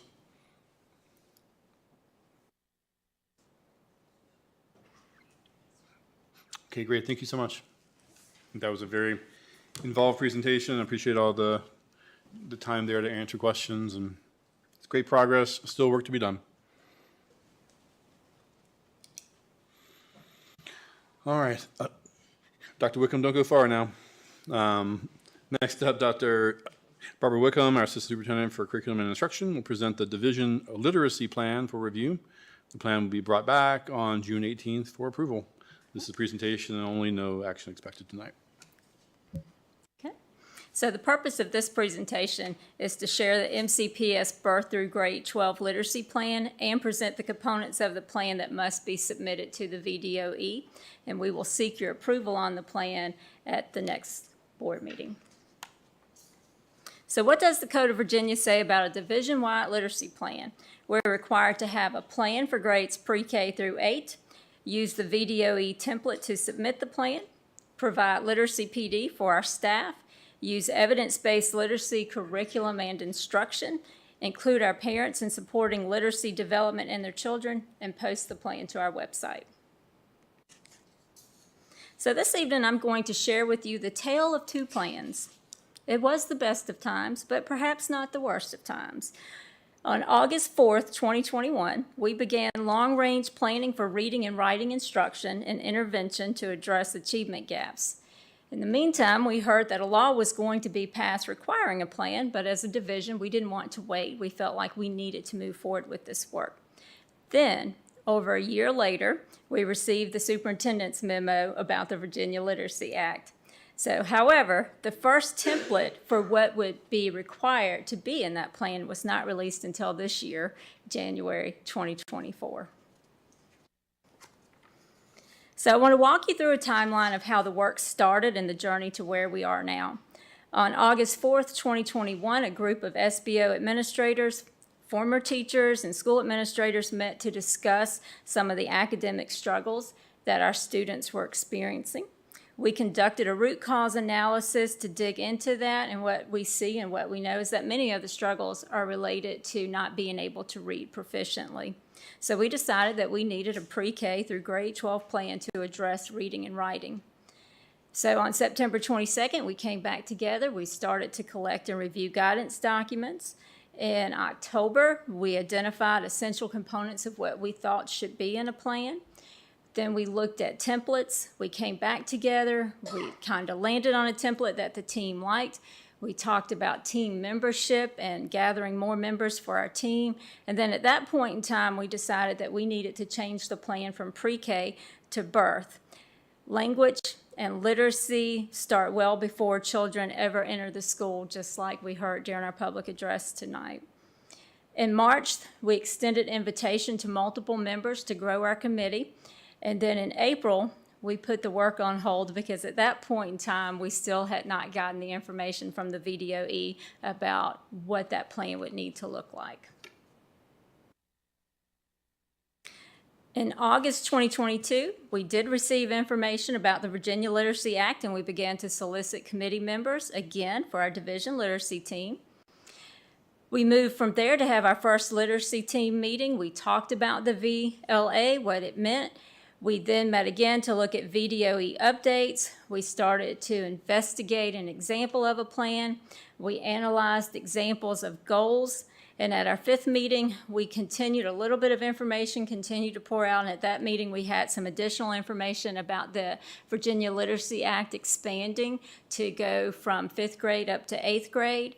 We looked at Virginia Literacy Partnerships updates, and then we continued to work on our goals. At the end of the previous school year, and again in August, we solicited members again for our literacy team. In October, we had a literacy team meeting to discuss updates from the VDOE, and we really wanted to talk about our why, revisit our why. We had started that work so long ago. Why are we doing this work? In December, met again, looked at our goals, continued to develop our why. Then in January, like I mentioned, the template was finally released, and we were able to see what it was that we truly needed to or would be required to have in our plan. In the meantime, in February, the VDOE said, we are going to now provide training on how to develop a literacy plan that we have already worked on for a good while. So the first training was on February 21st. We attended that. It was about leading change and crafting a vision. We brought that work back to the team, and then we worked on the vision and aligning the Virginia Literacy Act template and the MCPS templates and our action steps of how we would get the work done. Second semester of this school year, things really started to roll pretty quickly. In March, at that point in time, we shared the draft with all of our principals. We asked them to take that back and collect feedback from their staff. March 13th, there was a second VDOE training about high-quality instructional materials. In April, the literacy team met again. We took the plan, we started to reshape it again based on that training from the VDOE and the feedback we were receiving. You can see later that month, there were 2 more trainings, training on successful high-quality materials, instructional materials and VLA implementation, and then collaborative planning structures. How do you take those materials? How do you use those, plan those to make sure that you're teaching the standards? We brought that back again to the literacy team. We took in all of that information and we revised and finalized the plan based on feedback from the VDOE professional development, from our principals, from our staff members, from community members. We had put a little survey on the website to just ask for some feedback, and we took all of that as a team and used that to shape our plan. And here we have our plan, the elements of our literacy plan. I'd like for us to be able to take a look at section 1. Tosh, can you click on that for me? Thank you.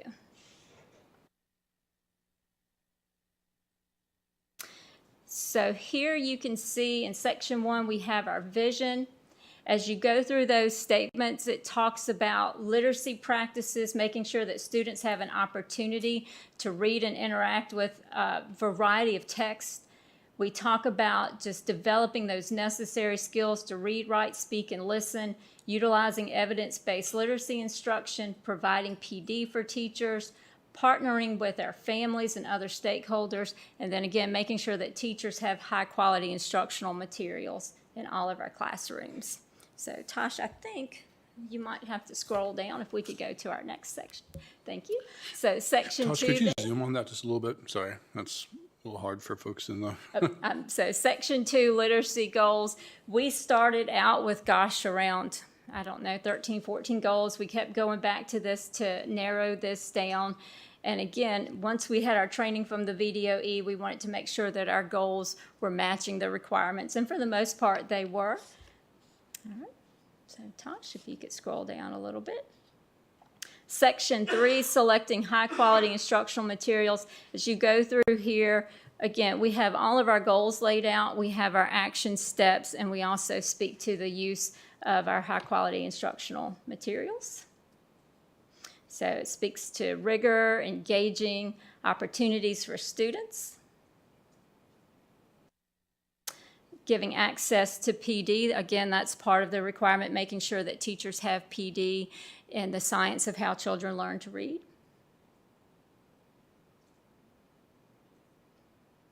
Making sure, again, that teachers and students have access to evidence-based literacy curriculum and all instructional materials and resources.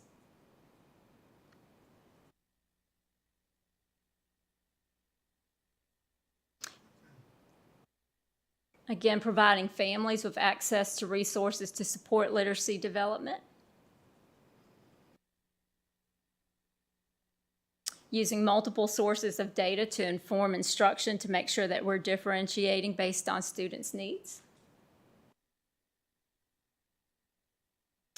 Making sure that our master schedules are created to provide adequate time for English instruction for our students. Making sure that our students have opportunities to learn from general ed teachers, special ed teachers, reading professionals, whoever that adult is that they need in order to be successful. Adopting and developing purposeful assessment processes to determine students' deficits and strengths. From there, the next section that we were required to have in our plan, and of course, we had already talked about this, how do we make sure that this plan is working? So we have a variety of assessments that you'll see here. Again, our plan spans birth to grade 12, so a lot of assessments here, but making sure that we're using those assessments, looking at that data, analyzing it, and digging it in to make sure that what we're doing is actually working, and adjusting instruction if it's not.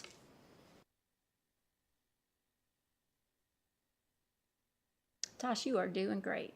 So in addition to looking at are our students being successful, then it's also how are we doing overall as a division. So you'll see many of the same assessments listed there.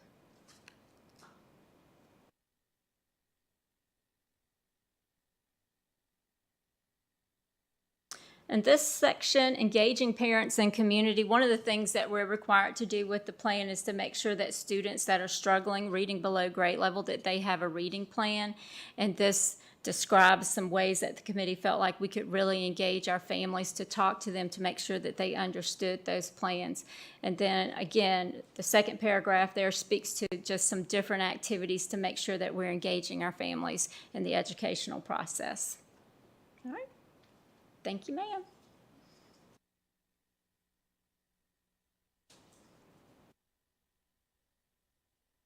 All right, and if you could click on the division literacy plan real quick, you can see that it has 6 sections there.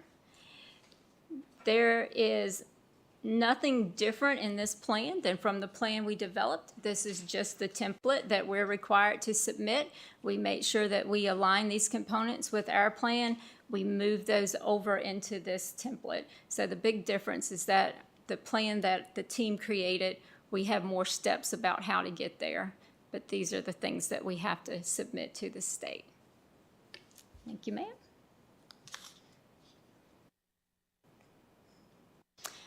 And then the last thing that I'd just like to do is acknowledge the 52 plus administrators, teachers, reading specialists, coaches, parents, everybody who worked on this plan. It spanned multiple years to get to where we are.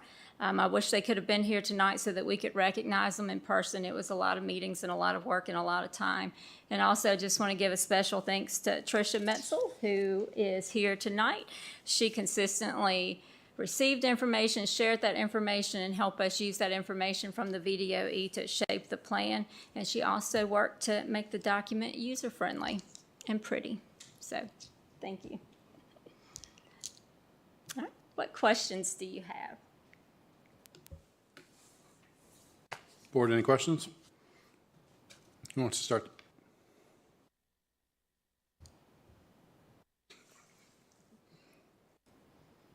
Anybody over here want to start?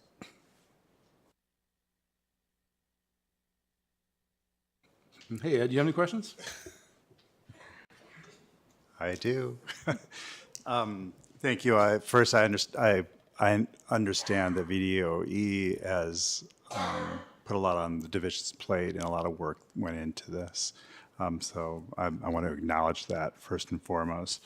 So one of the questions I have 2 to start with. One is, our current policy 6-5.5 textbook instructional materials compliant with the Code of Virginia? Is it compliant, including with the addition of the Literacy Act? So are you asking if the high-quality instructional materials that are listed are compliant with the Code of Virginia? No, just I want to know if our board policy, as it is written, continues to be compliant with the Code of Virginia. That's a good question. I would have to take a look at that. Okay. That's a really good question. I believe that it is, that it remains compliant. And one of the things that, well, I'll get to this in a moment, is HQIM defined in the Code of Virginia? Is it delineated in the same way that, for instance, textbooks are defined? Is it defined in the Code of Virginia? I don't know if high-quality instructional materials is defined in the Code of Virginia, but I know that that's obviously the language that the VDOE is used in terms of the Virginia Literacy Act. Yeah. So I'm asking those two questions because I'm very concerned about what the VDOE has gone way beyond what's in the actual act.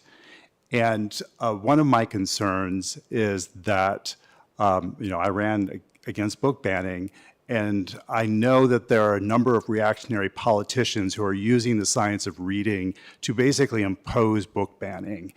And as I'm reading some of the language, even in the template, I'm very concerned because it is moving in the direction of completely stripping autonomy in the decision-making from individual teachers. And if you're a libertarian in this division, if you're a conservative, this should scare the bejesus out of you, because there's language in here that basically you should be able to walk into any classroom and everyone's doing the same thing at the same time, almost. I mean, the language is almost that precise. So I understand that you have to do this. I know when it comes to supplementary materials that it says to be determined. So I have a feeling that this is going to need to come back before us if there's going to be a process in place. But I just have to say that I'm concerned. I do believe that we're compliant right now with our current policy, and I want assurances from the administration that we're going to continue to adhere to that policy as long as it's school board policy. So can you provide assurances to our teachers and our community that that is our policy? It is not out of compliance with either the act or other elements of the Code of the Virginia, and that we're going to be adhering to that policy. Can I get that assurance this evening as we move forward? So my understanding and being at the training, not reading what you've read, Yeah. but what the VDOE trainers shared with us. Yeah. One of the training sessions was related to collaborative planning. And one of the things that they talked about at this training was the importance of taking that high quality instructional material, that curriculum that you adopt that's been approved, sitting down with a team of teachers and having them go through, compare that with the standards of learning, dig into the standards, look at your student data to make sure that nobody can teach everything that's in a curriculum. Yeah. And there's no company that I'm aware of off the top of my head that creates a curriculum aligned to Virginia standards, because we're the only state that has standards of learning. So with that being said, teams were encouraged to actively, yes, look at the curriculum, but also plan from the standards and plan from your students. In terms of supplemental and intervention materials, to take a look then, what do students need and what else do you need to bring in? At no time was it my interpretation, yes, if you're going to teach from it, you should use your primary curriculum to do so. Yeah. But in terms of reaching individual students, it was never my understanding that you couldn't bring in other materials like books and having, book boxes and book cloth. And that's something that I know that Ms. Metzel had talked about to teachers as well, is being able to keep books in your classroom that children can have access to. So that's my assurance right now, that that is what I've heard, that we are not saying that you can only use this. Did I answer your question? So you can affirmatively say to the community, to the school board, and to our teachers that 655 is still our policy and will continue to be until the board changes it. So you can say that this evening. I can say that is my understanding at this moment at 9:40 p.m. Okay. And I say because that term HQIM, the acronym that's being used, is really aligning distinctions that are important in the Code of Virginia, and basically folding supplemental materials and whatever else that you want to designate under a textbook in that category and making it go through the same procedure. And the VDOE is very careful in the language to know that they can't replace that.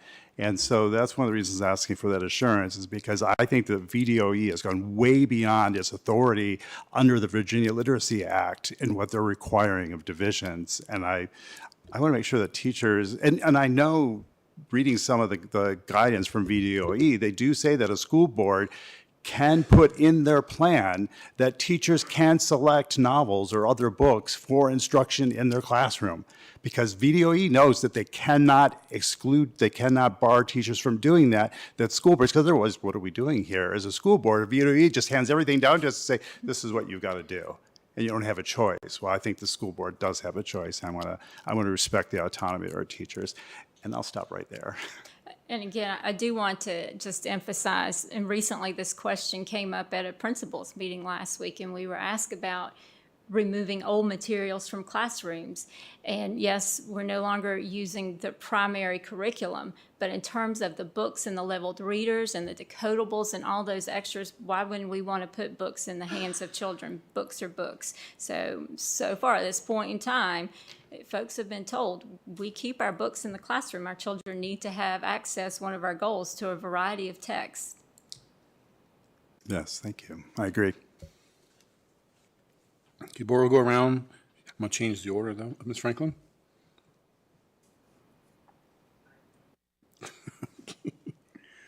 Awesome. Dr. Roundtree? Yeah, again, Dr. Guitry, thank you for expressing the autonomy of our teachers in such an eloquent way. I appreciate it. I don't have any other additional questions on the guidance. Thanks. You're welcome. Ms. Purcell? I don't have any other additional questions, but I do appreciate Dr. Guitry's line of inquiry, Dr. Wickham's answer. So thank you. Ms. Barton?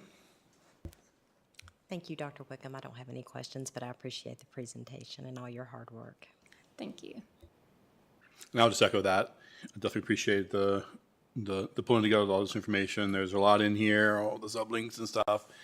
Again, great job getting through all of it in a short amount of time. Appreciate the presentation. All right. Thank you so much. Okay. Next up, the 2023-24 enrollment report is provided for information and discussion. This was linked in your board docs. Not sure if, yeah, sure.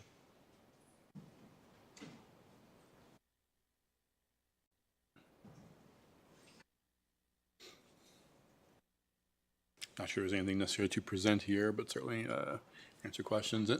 And Ms. Franklin, this was intended to be in response to a request that you had, but I'm not sure if this is what you were asking for or not. So just wanted to get it out there for discussion, and if there's something else we need to look at instead, we can do that.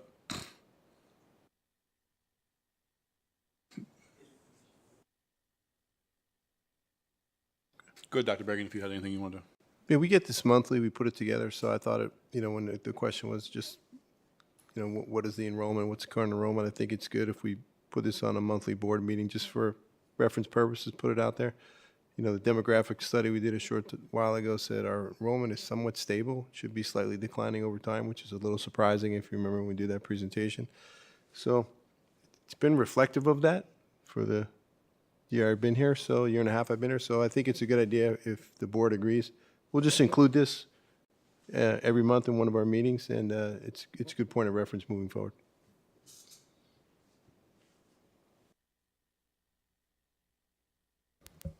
Board, any questions or comments about the one we see tonight?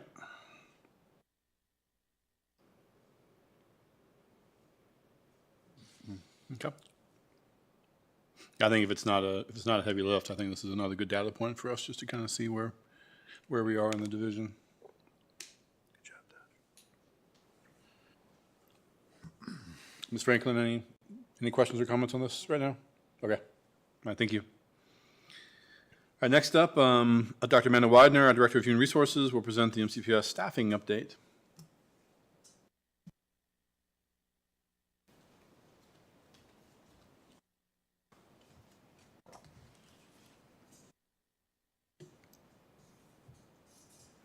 Good evening, Chair Hudson, board members, Dr. Bragan. I would like to give you an update on the status of our current vacancies for both our certified and our classified positions and our progress in filling those positions. Just begin by giving you kind of a look at our vacancies by category. So you can see those are broken down. So as of today, those are the vacancies we have for our administrator positions, our elementary certified, secondary certified, special education certified, and then our classified positions. This is a breakdown of our administrator vacancies. And again, these are administrator vacancies at the central office.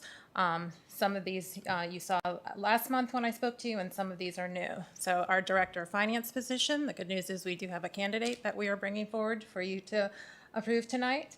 Our most recent position is our budget analyst finance manager. So that's a new vacancy that we will be working to fulfill. I think you're aware that our supervisor of payroll position was recently vacated. However, we have been contracting that position out, which has been very helpful in this transition. We are currently accepting applications for a director of secondary, in the interview process for coordinator of special education, and through the org chart that you approved at our last meeting, there are 2 new positions that we will be looking to fill: director of student support and intervention, and also a coordinator of Title IX. Later on in the presentation, we'll get a chance to let you ask questions. Postings and job descriptions of those positions were shared with you. And so those are there for you to review and ask any questions about tonight.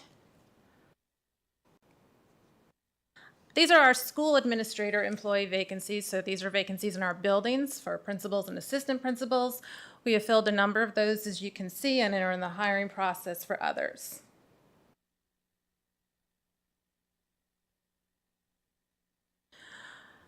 These are our vacancies for elementary certified, and I would like to say we've made a lot of progress here. We have filled 21 positions in our elementary schools, and these are positions for the start of the new school year. I think when I met with you in May, we had 11 filled positions, so we have filled 10 positions since then.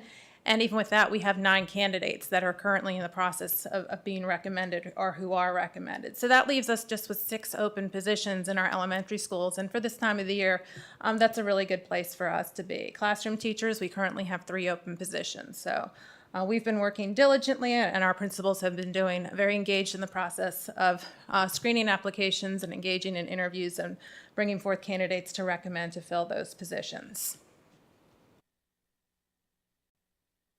On the secondary side, so again, this covers our middle schools and our high schools.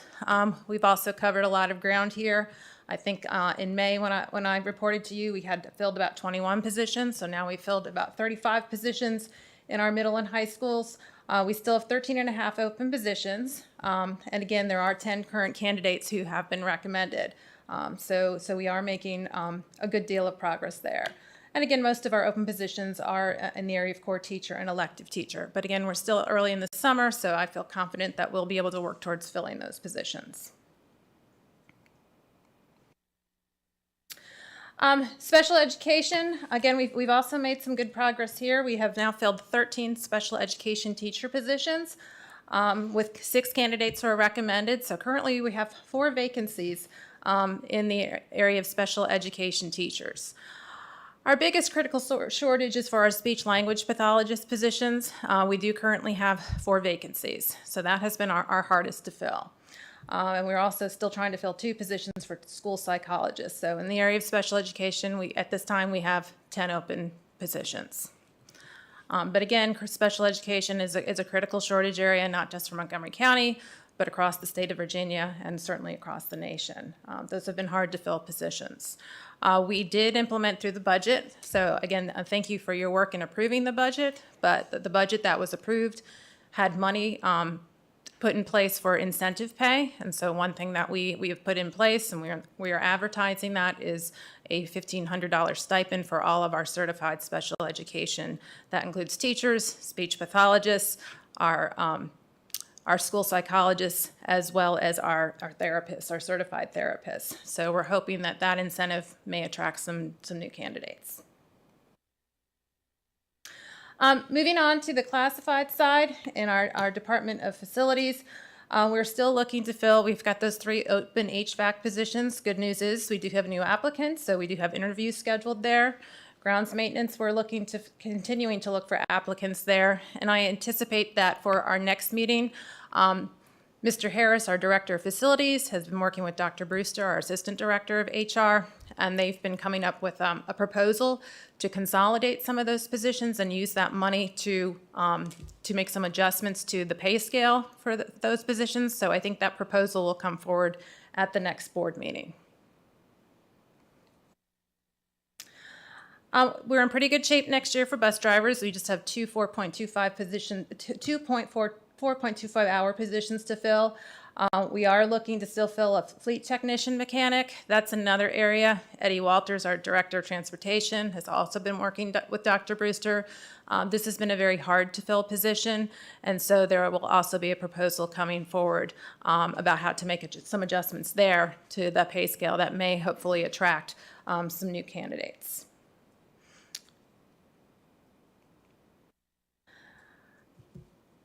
All right, we're excited that we have a candidate recommended for our Executive Administrative Assistant Board Clerk. We are still looking to fill a floating nurse position, and then you'll see we do currently have a number of para positions open for next year.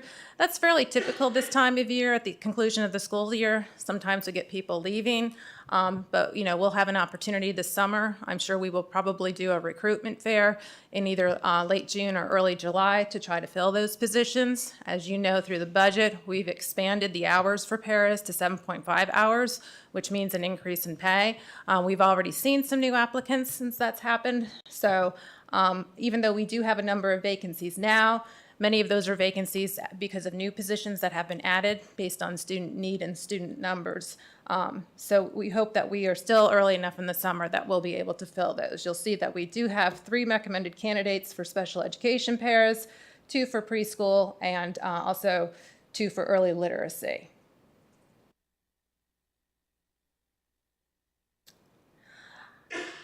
And then the last slide is additional classified employee vacancies. So lunch recess aides, again, those are typically positions at the end of the school year. It's not uncommon. Many of those positions are filled by college students who may be leaving and not coming back next year. So we have 7 positions our principals will be working on filling.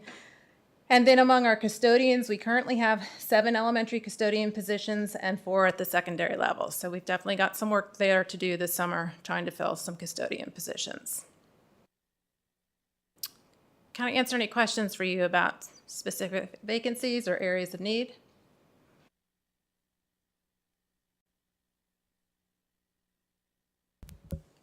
Board, any questions on this section before we move on? Okay. Dr. Bragan, did we need to address the job descriptions for the that were shared? Yeah, if we could share those. Do you have those to pull up?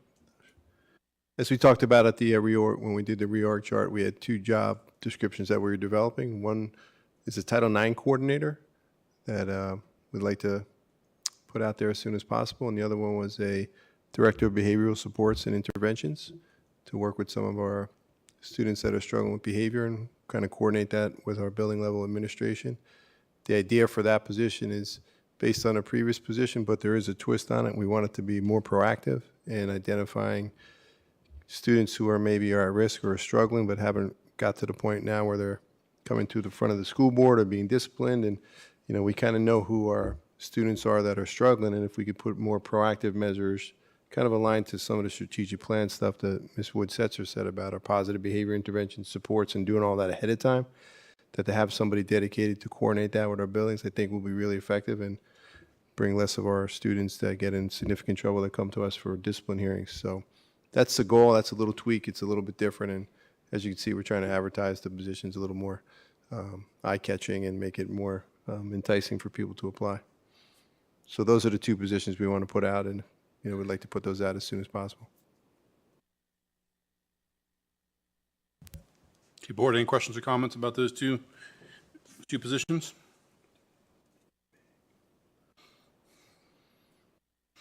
I know we're talking about the title of the second one here.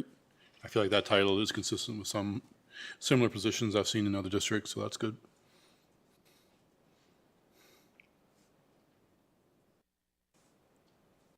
Board, anything else here before we move on? I just have one small suggestion for the Title IX.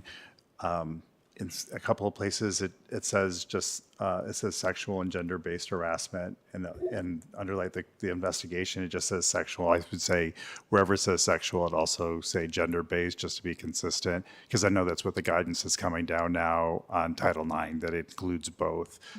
So just for consistency, I would We make can that. make that change. Yeah.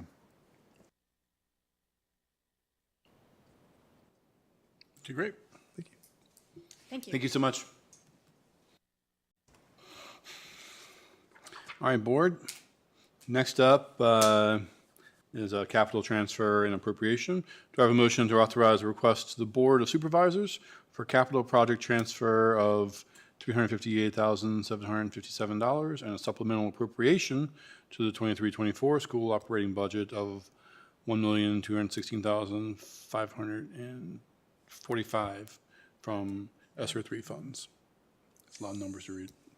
So moved. Ms. Purcell and Ms. Franklin? Any discussion? Ms. Osborne, please call the roll. Ms. Franklin? Yes. Dr. Goodry? Yes. Ms. Parton? Yes. Ms. Purcell? Yes. Dr. Roundtree? Yes. Mr. Hudson? Yes. 6 in favor. Motion carries. Okay, board, we are now up to unfinished business. Are there any items of unfinished business?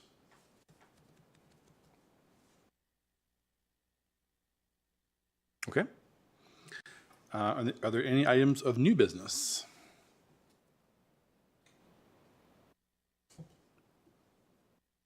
Derek, your mic is hot. You're making me nervous. Okay, cool. Okay. Are there any announcements? Well, I haven't, go ahead. So last week, New River celebrated 10 years of the ACE program. And it was a wonderful program that evening, and doing a simultaneous viewing of the PBS, I guess documentary, that they did on the program here in the New River Valley. And again, just a wonderful program. The folks who helped develop that, and I'll always give a shout out to Chief Wilson for him taking the bull by the horns with this and stepping up repeatedly to help implement that program and get it going. And I'll say again, that program came directly out of the dialogue on race when talking about barriers for students to law enforcement. The conversation went around, but what about the barrier for all students to education? So again, just a wonderful program. And out of the box, just thinking how we advertise that more is we've got billboards and we have signage that we can put up along the roadsides. You know, it happens with political stuff, so I'm sure we can put it up too, to help folks draw attention to this program. Because we have especially some areas of the county where they're just oblivious to what is happening with this program. And translate it so that all of our students and their families will be able to understand what this opportunity is. Because 2 years of free community college is a game changer for generations.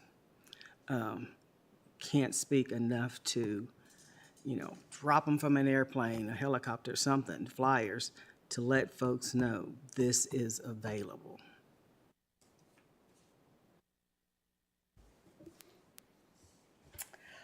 On May 29th, Dr. Bragan, Mrs. Fotinos, and I were part of the first meeting to help establish the New River Valley Governor's School for the Arts and Humanities, which will be a project with Radford University.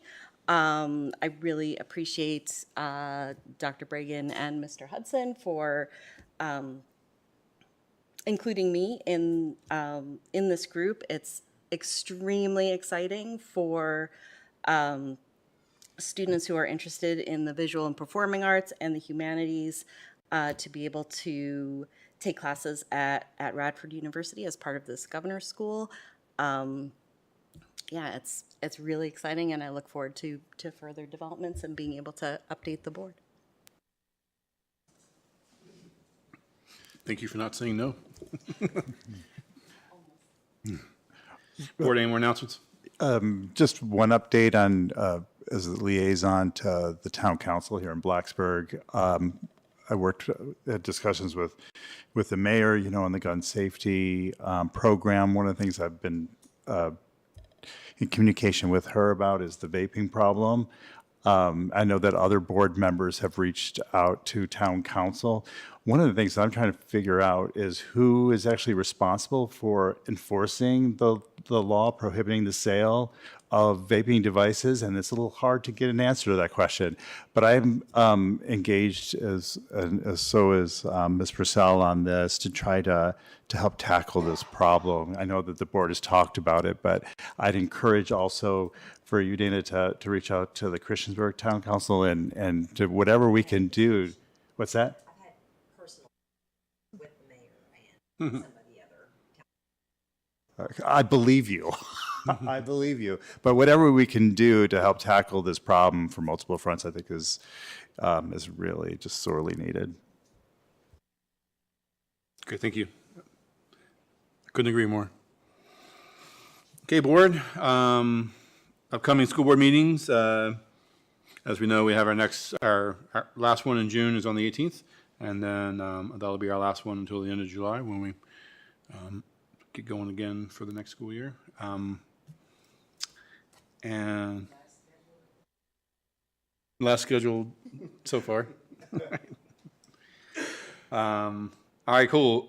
Next up, do I have a motion to enter into closed session as authorized by section 2.2-3711 of the Code of Virginia to discuss 2 personnel matters? So moved. Second.